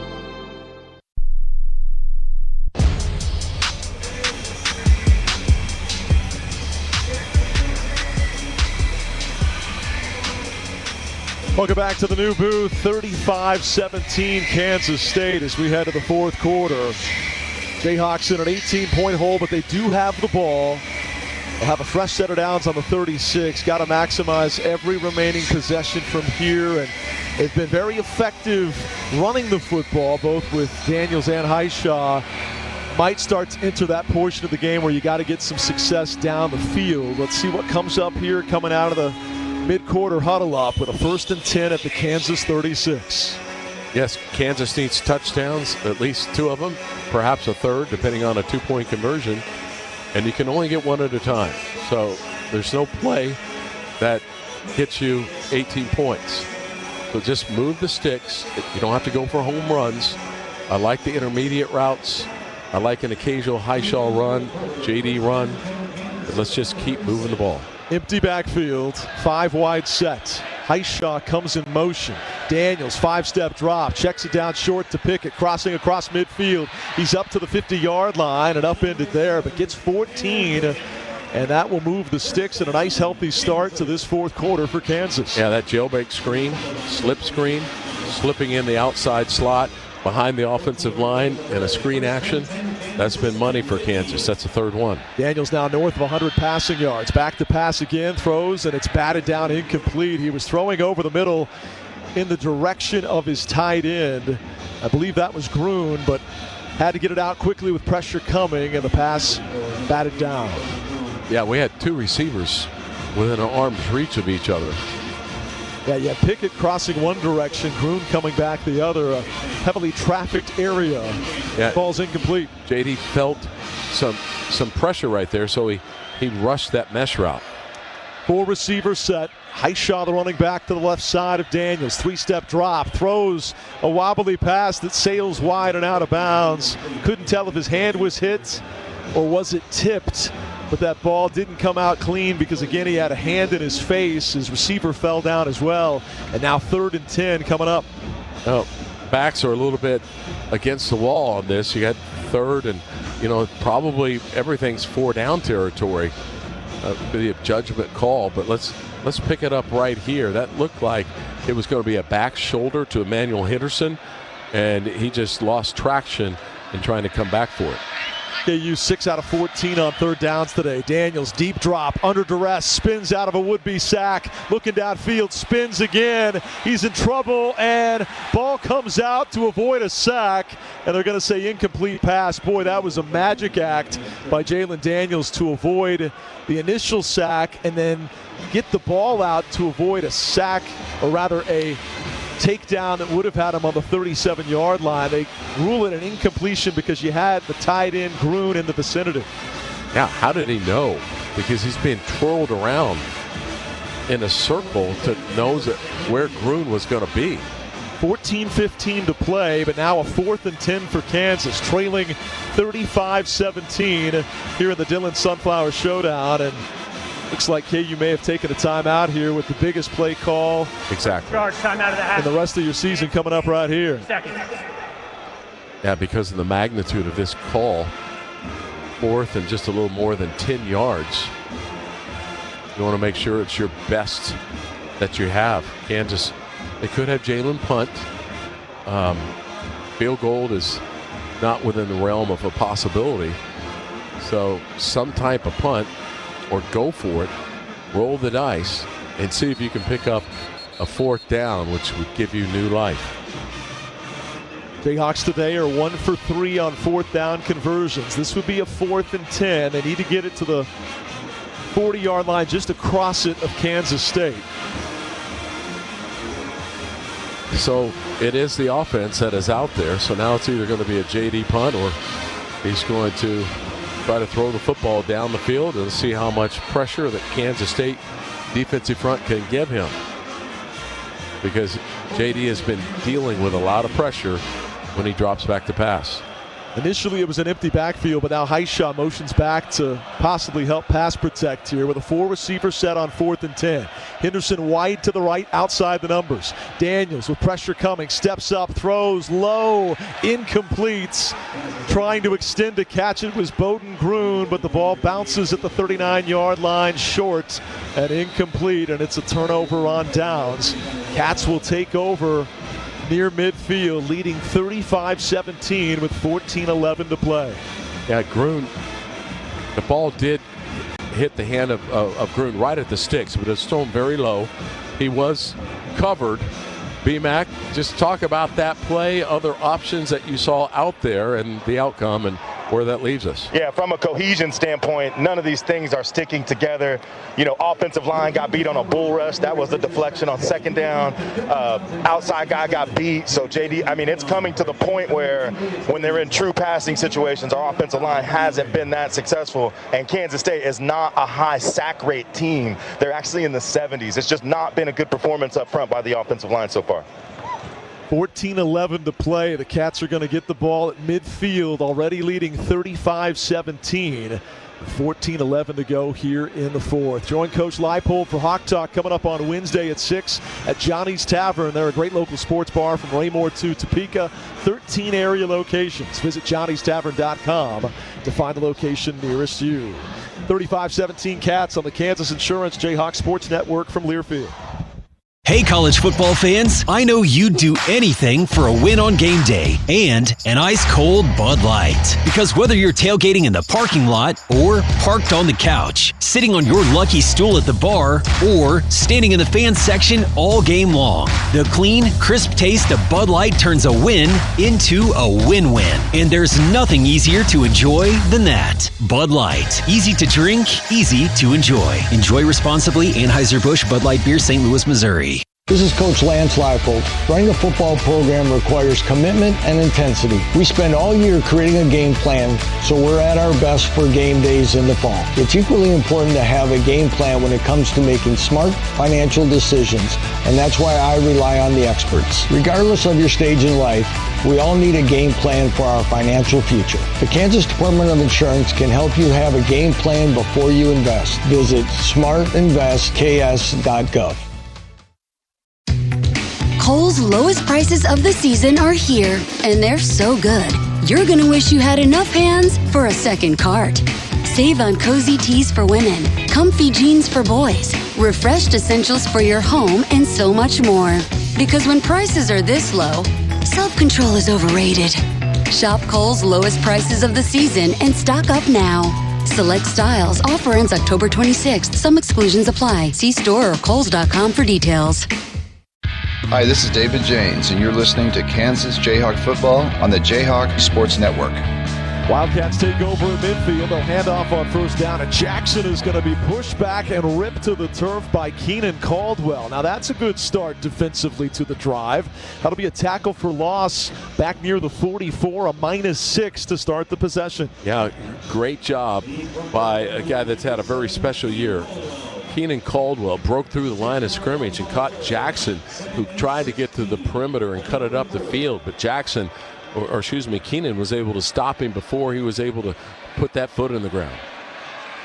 13:35 and ticking in the fourth. Kansas trailing 35-17. They'll hand off again and get most of those yards back. But Kansas with a tackle up near the 47-yard line is going to bring up a third down and about 12 yards to go. K-State just trying to keep that clock moving and shorten this game with an 18-point lead here in the fourth quarter. Yeah, and if they don't pick it up, I think it'll be a pooch punt. They're not going to risk a lot right now. I don't think Kleiman feels that the Jayhawks can score enough to come back in this one, so he just wants to create a long field for our offense if he doesn't pick it up here. Johnson in the gun. Jackson to his right. Chest high snap. Avery's going to keep. Makes a man miss in the backfield, but a second is there, and a great play by Graham to come up from the secondary and take down Johnson. It'll be a tackle for loss and an upcoming punt for the Cats, with the clock moving at 12:35 to go here in the fourth. Yeah, I would have been very surprised if you'd have told me that K-State would have this type of lead in the fourth quarter and Avery Johnson with a total of 14 rushing yards. Instead, he's been very good on the deep balls. 11 of 17, 231 yards, 2 touchdowns for Johnson, including a couple of throws that set up first and goals, and then, of course, the big 78-yarder down the sideline. Punt here by McClanahan is a short kick. Nagy comes up to get it at the 24. And takes it across the middle of the field there, angling left side up near the 25-yard line. And a host of Wildcats will take them down there. But it's going to be a 1st and 10 from the 26 with 12 minutes to play. Down 18. Need to score as quick as possible here. Yeah, and the headline in this game is the Jayhawks are a -2 in turnovers. So it will take a miraculous effort, but there's still time to do it. It starts with a touchdown. They weren't successful on the last one. Left a short field for K-State offense, but the Wildcats were unable to do anything. Now Daniels fumbles the snap. He pounces on it and is going to try to run here as he spins away from a cat, still on his feet, and will get back out near the 23-yard line and only lose 3. It came in a little hot, a little high, but again, it's raining, so it's a wet day. Hits him in the hands, bounces free. Thankfully, it bounced back up into his belly, and he was able to only lose 3 on the play. Yeah, I mean, the ball hit him kind of mid-torso. So that's not on Bryce. Now, was it too much velocity? Now he's under duress, and down he goes. Jayhawks got beat up front, and he is sacked back near the 13-yard line. That's going to be a loss of close to 9 yards. B-Mac, what did you see? I mean, it's the interior guys are just getting beat. That was the left guard there on an up and under. Just no opportunity to throw the ball down the field. Give him the 14-yard line, so only a loss of 8, but now it's 3rd and 22. Daniels, deep drop, throws short, wide open. Highshaw weaving around, leapfrogging a cat, and he's up to the 30-yard line, which will bring up a 4th down and about 7 yards to go with the clock moving inside of 11 minutes to play. But a big play, just taking Highshaw, and Highshaw, typical this game, getting more out of it, leapfrogging over the safety. This is makeable. 4th and about 6.5. They throw left side. Henderson turned around, though. Can't get back on the ball, and it's incomplete. A turnover on downs. And the Wildcats will take over on the KU 30 with 10:33 to play. 35-17. KSU leads it after back-to-back years in which the game was so neck and neck. Decided at the very end. These Wildcats now have a comfortable margin and the ball with 10:33 to play, something that not many, if any, saw coming here today. Yeah, Henderson, did not get open, and the ball was thrown a little bit behind him, and that's something that is consistent. K-State receivers getting open, and KU receivers not, so easier targets for Avery Johnson. As a result, the Wildcats lead at 35-17 with 10:33 to play. We've got a timeout on the field. Kohl's has all kinds of styles that'll spoil your kids at prices that won't spoil you, from jeans and tees to sneakers and more. That means you can do it all now without overdoing your budget when you shop at Kohl's and Kohls.com. 35-17 Wildcats, 10:33 to go on the Kansas Insurance Jayhawk Sports Network from Learfield. Some people just know you can save money on car insurance by checking Allstate first. Like to check if they're going for it on 4th down before going to the concession stand. Yeah, give me 3 hot dogs, 2 jumbo pretzels. Touchdown, baby! What? Hey, buddy, you want cheese with those? Yeah, checking first is smart. No. So check Allstate first and see what you could save. You're in good hands with Allstate. Potential savings vary, including based on how you buy, subject to terms, conditions, and availability. Allstate North American Insurance Company and affiliates, Northbrook, Illinois. Kansas Jayhawk football lives here. Chalk it up, the Jayhawks win. This is Kansas Jayhawk football from Learfield. No matter your level of play, LMH Health and Ortho Kansas provide championship care to all members of the Lawrence community and beyond. Our experts in sports medicine and orthopedic care have partnered on the field with athletes for more than 45 years, providing innovative treatments and therapies for athletes of all ages. Call us at 785-843-9125 or visit lmh.org/orthokansas to learn more. LMH Health, a partner for lifelong health. Smoke is black on my baby backs. The sauce is red on my family bed. Oh, what can I do? A slam of baby back, big barbecue. From hickory smoked baby back ribs to mac and cheese, peach cobbler, all the great sides. Check out Big's Barbecue in Lawrence on Iowa Street. K-State's drive will begin on the Kansas 30-yard line. Wildcats in front 35-17. Jackson is the tailback. Johnson under center, gives to Jackson, and he will dive straight forward inside the 30 down near the 28. Cats at this point simply want to set that clock in motion. Yeah, and DK McDonald, defensive coordinator, I mean, he's going to put run-heavy defenses, put an extra guy in the box, play more man on the outside, knowing that Kansas State's just going to try to keep that clock moving. If you could hold them to 3, if you could force a field goal here after just 3 offensive plays, obviously the Jayhawks would still be down just 3 touchdowns. You're inside 10 minutes to play, but need that quick field goal forced. Johnson now in the gun. Takes the snap, hands off. Jackson straight up the gut, has a crease, and he may have a first down as well. Excellent interior line blocking that time, and he's all the way down inside the 20 to the 18-yard line. It is indeed a K-State first down. 9:30 to go. Clock still moving, and the Jayhawks trailing by 18. And the danger of dropping this one to their rival. Run defense has been better. I talked about the line of scrimmage getting better. Kansas State had the line of scrimmage, had the favor of the line of scrimmage in the first half. But they're a plus 2 in turnovers. That's the story of the game. Yeah, that was Jackson's second longest rush of the game, 9 yards. Takes the handoff here, makes a man miss, and backpedals his way inside the 15 near the 10-yard line. He'll get 8 more there on 1st and 10. And now with 8:50 to go, Jayhawks in desperate need for a punch-out. Now, anything to get the ball out. BMAC, I assume the sideline is pretty quiet over there. Anything going on that you can report on? Not a whole lot, Coach. 8.5 to go. Kansas down 35-17. It'll be 2nd and 2 from the 10-yard line. Jackson to the left of Johnson. Avery claps his hands, milks the clock, snaps it with 1 second on the play clock. Give is to Jackson on an inside handoff, and he will be up into short of the line to gain. No gain on that carry, actually, so 3rd and 2 coming up. And that was Bengali Kamara that got in the hole for the Jayhawks. So if you stop him here, you could force a field goal sometime around 7:15 on the clock. Yeah, just try to stop the bleed and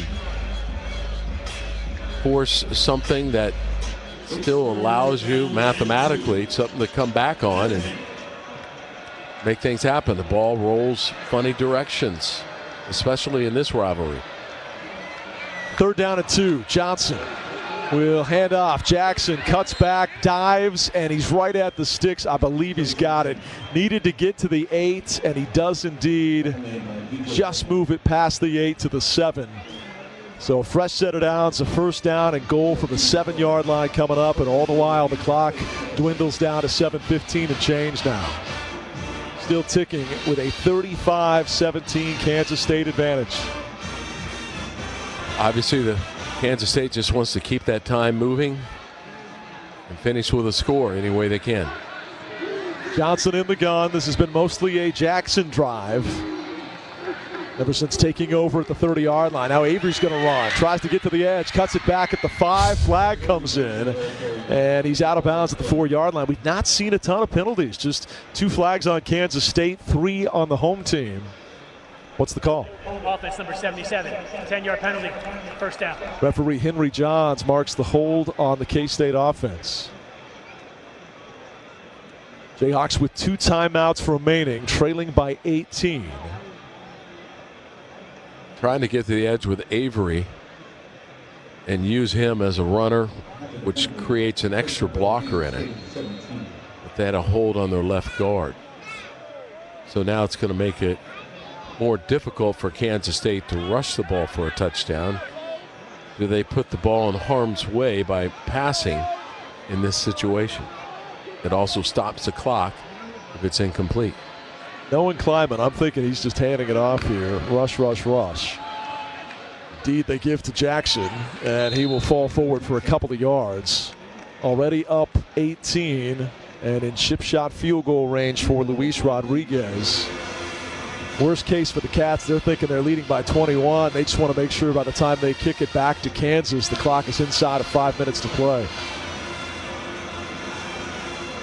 Yeah, then it makes 3 scores.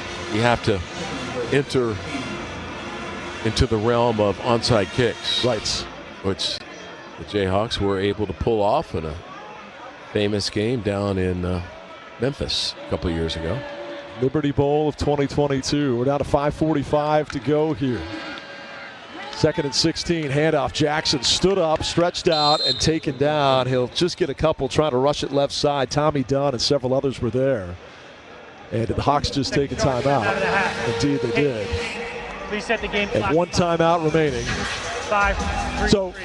Again, if you can hold them to 3 with roughly 5 minutes to play, it's been tough to complete any kind of deep ball all day. I get that. And especially as the rain continues to come down, it's long odds to complete those types of plays. But Emmanuel Henderson has given us 93, 94-yard touchdowns, a 75-yard touchdown. Problem is they've had a hard time getting separation on the KSU DBs today, and so that's easier said than done, and you'd have to dial up 3 of those with takeaways in between. So yeah, you don't have to throw the ball long to Henderson, but just get him on some type of a slant and allow the possibility of the wet turf, impacting the K-State safety to where E-Man can go the distance and give some momentum to the Jayhawks, which then would inspire special teams and Jayhawk defense. 5:35 to play. 35-17 Wildcats. Jayhawks down to 1 timeout remaining. Should be 3rd and goal from the 19-yard line. Johnson claps his hands it off. Jackson rushing up the gut, breaks free into the second level as a flag flies. He's well shy of the goal line, still 9 or 10 yards shy of pay dirt, but was he sprung by a hold? Yeah, it's going to be an illegal block on the right guard, I believe. Personal foul, face mask, defense number 94. Half distance to the goal, automatic first down. Boy, and that's a killer right there with a fresh set of downs. It's another couple of minutes off the clock when you're already in dire straits, down 18 with 5:29 to play. Yeah, did not see that in our first angle, but upon further review, Blake Harrell did grab, pull in a quick motion. 35-17 Wildcats, who they finish this thing off, will be well on their way to bowl eligibility yet again. It was a game they had to win to feel strong about that as they entered at 3-4. Here's a handoff to Jackson, and he's down to the 3 as we're inside of 5 minutes to play. Had they lost today in Lawrence, they would have had to have won 3 of their last 4 games, 2 of which against teams you would think on paper would be considered the favorite. But by winning today, they're right back on track to where they thought to be. And if you're Kansas, you're now wanting to regroup for homecoming next week, and certainly will take your chances with any of the 4 remaining opponents on your final month schedule, starting with Oklahoma State for homecoming next week. 4:30 to play. Cats with a 2nd and goal from the 3-yard line. 35-17 Kansas State. Johnson takes the snap. He's going to rush right side. Can he get to the edge at the 5? Turns the corner. He's into the end zone. It's a touchdown for Kansas State again. Avery Johnson does it again. 2 rushing scores to go along with 2 passing TDs. The Wildcats have opened up a 41-17 lead with 4:17 remaining. Yeah, one of the few plays where it's actually Avery Johnson with his legs that beats Kansas. He outran Trey Lathan, the linebacker for the Jayhawks, who was trying to get the edge on Avery Johnson, but that was just a quarterback run utilizing the other 10 for blocking. Extra point from Rodriguez is on the way, and true. 42-17 Wildcats. It's a tough one to stomach because I think if anything these last couple of seasons and seeing how close and hotly contested the games were, you might have had a differing opinion talking to your buddies around the water cooler about who was going to win this time around. But one thing you could probably agree on was it was going to be a hard-fought game that again came down to the 4th quarter, and probably another 1-score type game like we've seen recently. To see it open up in the fashion that it did is, I don't think, something anybody saw coming. Yeah, and being a -2, I mean, the turnovers are the first thing you always have to look at. And then the K-State sacks, the pressure, constant pressure on Jalen Daniels in any kind of passing situation. And that happens in spite of the fact that Highshaw, has been a positive for the Jayhawks throughout this game. But once you get behind, then Highshaw's effectiveness goes down a little bit because you have to rely on the throw. Let's pause 10 seconds for station identification. You're listening to Jayhawk Football.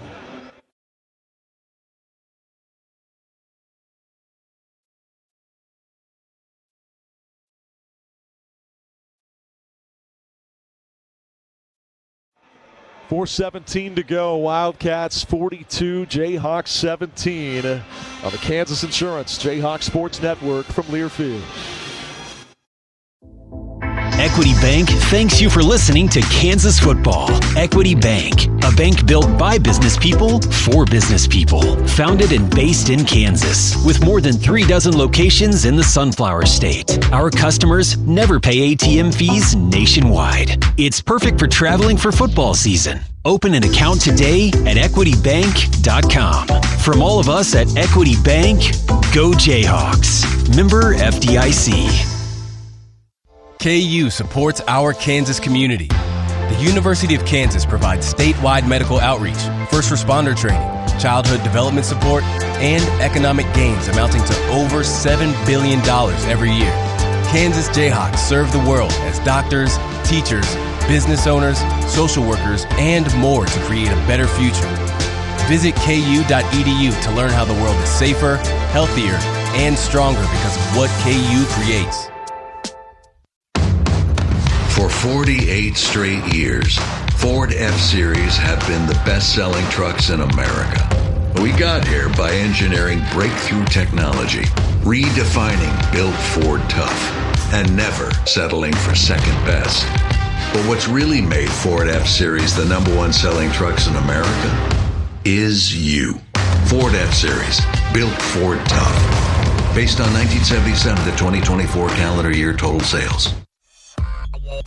Hey Jayhawk fans, it's your all-time receptions leader, Kerry Meyer, and you're listening to Kansas Jayhawk Football on the Jayhawk Sports Network. We heard from Kerry Meyer earlier today. He raised the flag in the pregame, came all the way from New York City to be here today. Of course, two of his older brothers played at K-State, and he, a legendary Jayhawk that beat the Cats 3 times in a row late in his career. Ensuing kickoff, Quebeca will rush it down the left sideline and get it across the 30-yard line out here at the 33. I think that's one positive, just in looking at the weekend as a whole. So many former Hawks came back to be here today. Rich Miller, Jason Bean, Kerry Meyer, Aqib Talib, Chris Harris. Moran Norris, I'm told, was planning to come back and probably did. Haven't had a chance to see him yet, but so many here to support this team and see this beautiful new stadium. But unfortunately for those Hawks that came back, K-State seized momentum after falling behind 7-0 by rattling off 21 straight points, and they've controlled the second half as well. Cole Ballard comes in to start this drive. Yeah, 4 minutes to go. He'll rush it straight forward for 5 yards. It'll take a couple of days to get over, but it's as much as everyone wants to, and no one wants to win this game more than I do. It's not a program-defining win. There's lots of season left. There's 4 games. We can win all 4 games. We could lose all 4 games, but opportunities exist to turn this around into a positive year. It doesn't stop right here with this game. It's one we look to and wrote down the date for months now. Ballard completed a pass to Gruen over the middle for 8 yards, but then a false start. They try to get off the next snap with 3:30 to go. Yeah, you still have a clear path to what would be a 3rd bowl opportunity under Lance Leipold, as you'll get your homecoming game next week with Oklahoma State. If they could find a way to win that one, you'd be just 1 win shy with 3 to go, all against teams that Kansas would have confidence against. Here's a tipped ball. It's going to be intercepted. Went right through the hands of Cam Pickett, who may have been slipping on the play. And another tipped ball leads to a pick. This one, Maldonado was right place, right time. We saw a tipped ball interception earlier off the hands of Quebeca. The Wildcats will up that turnover tally now to 4 and a +3 in the turnover margin. Such a huge factor here today. Yeah, the ball came out hot, but certainly Cam will agree that he should have caught the ball. That's the second tip ball that's resulted in an interception and a special teams muff that went to a turnover or a touchdown. 42-17 Wildcats with 3:19 to go. K-State will just try to melt the clock as much as they can. Jacob Knuth coming on at quarterback. Sure did not see a scenario where the two backups would be in there for the final drives of the game. As they hand off here and try to rush it left side, but stood up is Ontario Elston Jr. No gain on the play. For Jalen Daniels, you really wanted this one so badly for his legacy at Kansas. Chance to say he was a part of the team that got KU back on top within this Dillon Sunflower Showdown series. And unfortunately, a tough day to throw. He did a lot under duress today, too. And consecutive games where the offensive line has had a hard time in buying time for the quarterback and under duress throughout the day. It was a day he'd love to have another chance at. Handoff and a rush straight forward will gain about 3. Yeah, if you to say that one quarterback would have a lot more success passing than the other, I would have certainly gone with our guy. And somewhat biased that I have that, Avery Johnson is faster, thought of more as a runner. JD can run, but he's thought of more as a passer. Right. But today it's been Avery Johnson's arm, and Jalen, it was too short, but on a key drive, it was his legs that got Kansas in line for the touchdown. Yeah, and you would not have been biased in guessing that. The numbers would have told you, as he was the 4th leading passer in America in terms of passer efficiency coming into the day. But the wet weather and wet ball clearly was a factor at times. The great K-State pass rush and opportunistic defense was a huge factor. And 4 takeaways on the day are going to be the big headline as K-State. And the similar headline that Kansas will have to deal with, because there's a lot of football left, and that is protecting the quarterback. Right. That's been the storyline the last 2 games. We've got a timeout on the field. It's the 2-minute timeout. 42-17 Wildcats. 2 minutes to play on the Kansas Insurance Jayhawk Network. And we want to thank Kansas Insurance, Travis Oliver and his crew. They've got your business and farm insurance needs covered. Call them today. They have Kansas covered with 7 locations all across the state to serve you. 42-17 Wildcats on the Kansas Insurance Jayhawk Sports Network from Learfield. Hey, college football fans, I know you'd do anything for a win on game day and an ice-cold Bud Light. Because whether you're tailgating in the parking lot or parked on the couch, sitting on your lucky stool at the bar, or standing in the fans section all game long, the clean, crisp taste of Bud Light turns a win into a win-win. And there's nothing easier to enjoy than that. Bud Light. Easy to drink, easy to enjoy. Enjoy responsibly. Anheuser-Busch Bud Light Beer, St. Louis, Missouri. Some people just know you can save money on car insurance by checking Allstate first. Like to check if they're going for it on 4th down, before going to the concession stand. Yeah, give me 3 hot dogs, 2 jumbo touchdown, baby! What? Hey, buddy, you want cheese with those? Yeah, checking first is smart. No. So check Allstate first and see what you could save. You're in good hands with Allstate.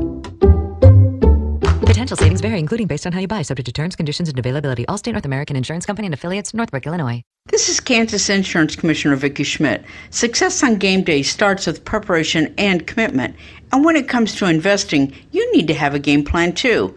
In 2024 alone, consumers lost $5.7 billion to investment scams. That's a 24% increase in losses since 2023. The Kansas Department of Insurance is here to help with our website, smartinvestks.gov. Have a game plan before you invest. Educate yourself at smartinvestks.gov. Hi, this is 4-time Super Bowl champion Larry Brown, and you're listening to Kansas Jayhawk Football on the Jayhawk Sports Network. 2 minutes to go here in Lawrence, 42-17 Wildcats. Jayhawks are not going to get the result they wanted here today, but big opportunity will await them next week on homecoming, 3 o'clock kickoff against an Oklahoma State Cowboy program that has an interim head coach and a couple of coordinators / interim head coaches that we know a thing or two about, and Clint Bowen and Doug Meacham. Jayhawks will have a chance to bounce back next week. K-State's going to keep it on the ground with Knuth, the backup quarterback, rushing straight forward. And he'll be short of the sticks by a couple of yards here. But as you said, David, got to find a way to shore up some of the pass protection concerns we've seen in recent weeks. If you do that and you can return to winning form, you'd be next week at a 5-win mark with still a great shot at bowl eligibility. So though the dream may be dashed of beating your rival today, this team's goal of a postseason appearance and still a lot to accomplish in November still sits out there in front of them. Yeah, I mean, turnovers, you can turn around. Kansas plays physical football. Sometimes it's breaks, bad luck, good luck, placement of a helmet. Kansas State, but 30 seconds. You turn around the turnovers. This game looks different, and certainly going forward. Kansas State, I mean, they were in bad shape. They were 1-3, and not many things were going well for them, and they went through a 3-game stretch. They won 2 of them, but their ratio of turnovers, so now they will have won 3 out of 4, and it's all about that turnover number that they put together. Yes, they've been played better, but those turnovers are so powerful. No doubt. They impact the game more than anything. The biggest of which was the special team score. And as we said at the time, we've seen this for 25 years, not against Kansas in particular, against everybody. Yeah. They lead the nation in non-offensive touchdowns. And when they were able to capitalize on the bad snap and turn it into a 20-yard scoop and score, that broke the game open. Here's a breakaway run by Knuth, who gets deep into the Kansas secondary. He's inside the 20, inside the 15, and all the way down to the 8-yard line. What a run by Knuth that time. And now we're in kneel-down mode as you're inside a minute to play. But first and goal from the 8 will be the scenario. But that's been the Cats' calling card going back to the big special teams play. They've done that against everybody. They did it twice to TCU 2 weeks ago. The art of the non-offensive touchdown, and that's when momentum really swung. Yeah, and that's what I felt so good about coming into this game is special teams. And I think aside from that, we have matched Kansas State in special teams, but you can't overlook the fact that that was a touchdown and that a game changer.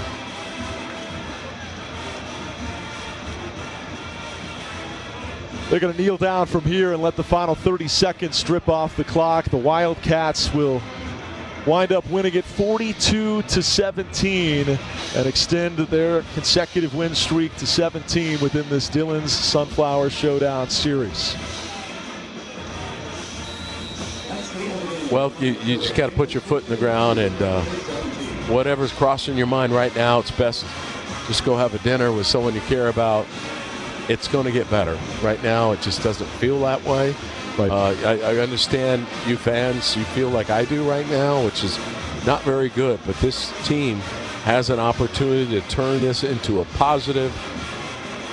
And let's get ready for next week. Because here's another thing. Oklahoma State, they've been really poor. But you know what? They've been improving the last couple of weeks.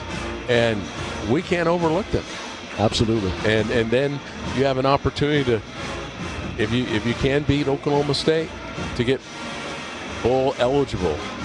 And finishing up with, I want to call it a special end of the year senior day, where you have a chance to play against a very good team and a send-off to some very special seniors. All of that still in front of the Hawks. This day belongs to the Wildcats, though. 42-17, the final score. K-State wins it. Stay tuned. Our Kansas football postgame show comes your way next. It's the Kansas Insurance Jayhawks Sports Network from Learfield. Dear weekend, Toyota trucks are raring to go. Gearing up for fall, Tundra is all in for hauling. Going off the beaten path? Tacoma says, let's ride. Both trucks pack sweet tech, posh cabins, and Toyota's legendary reliability. So you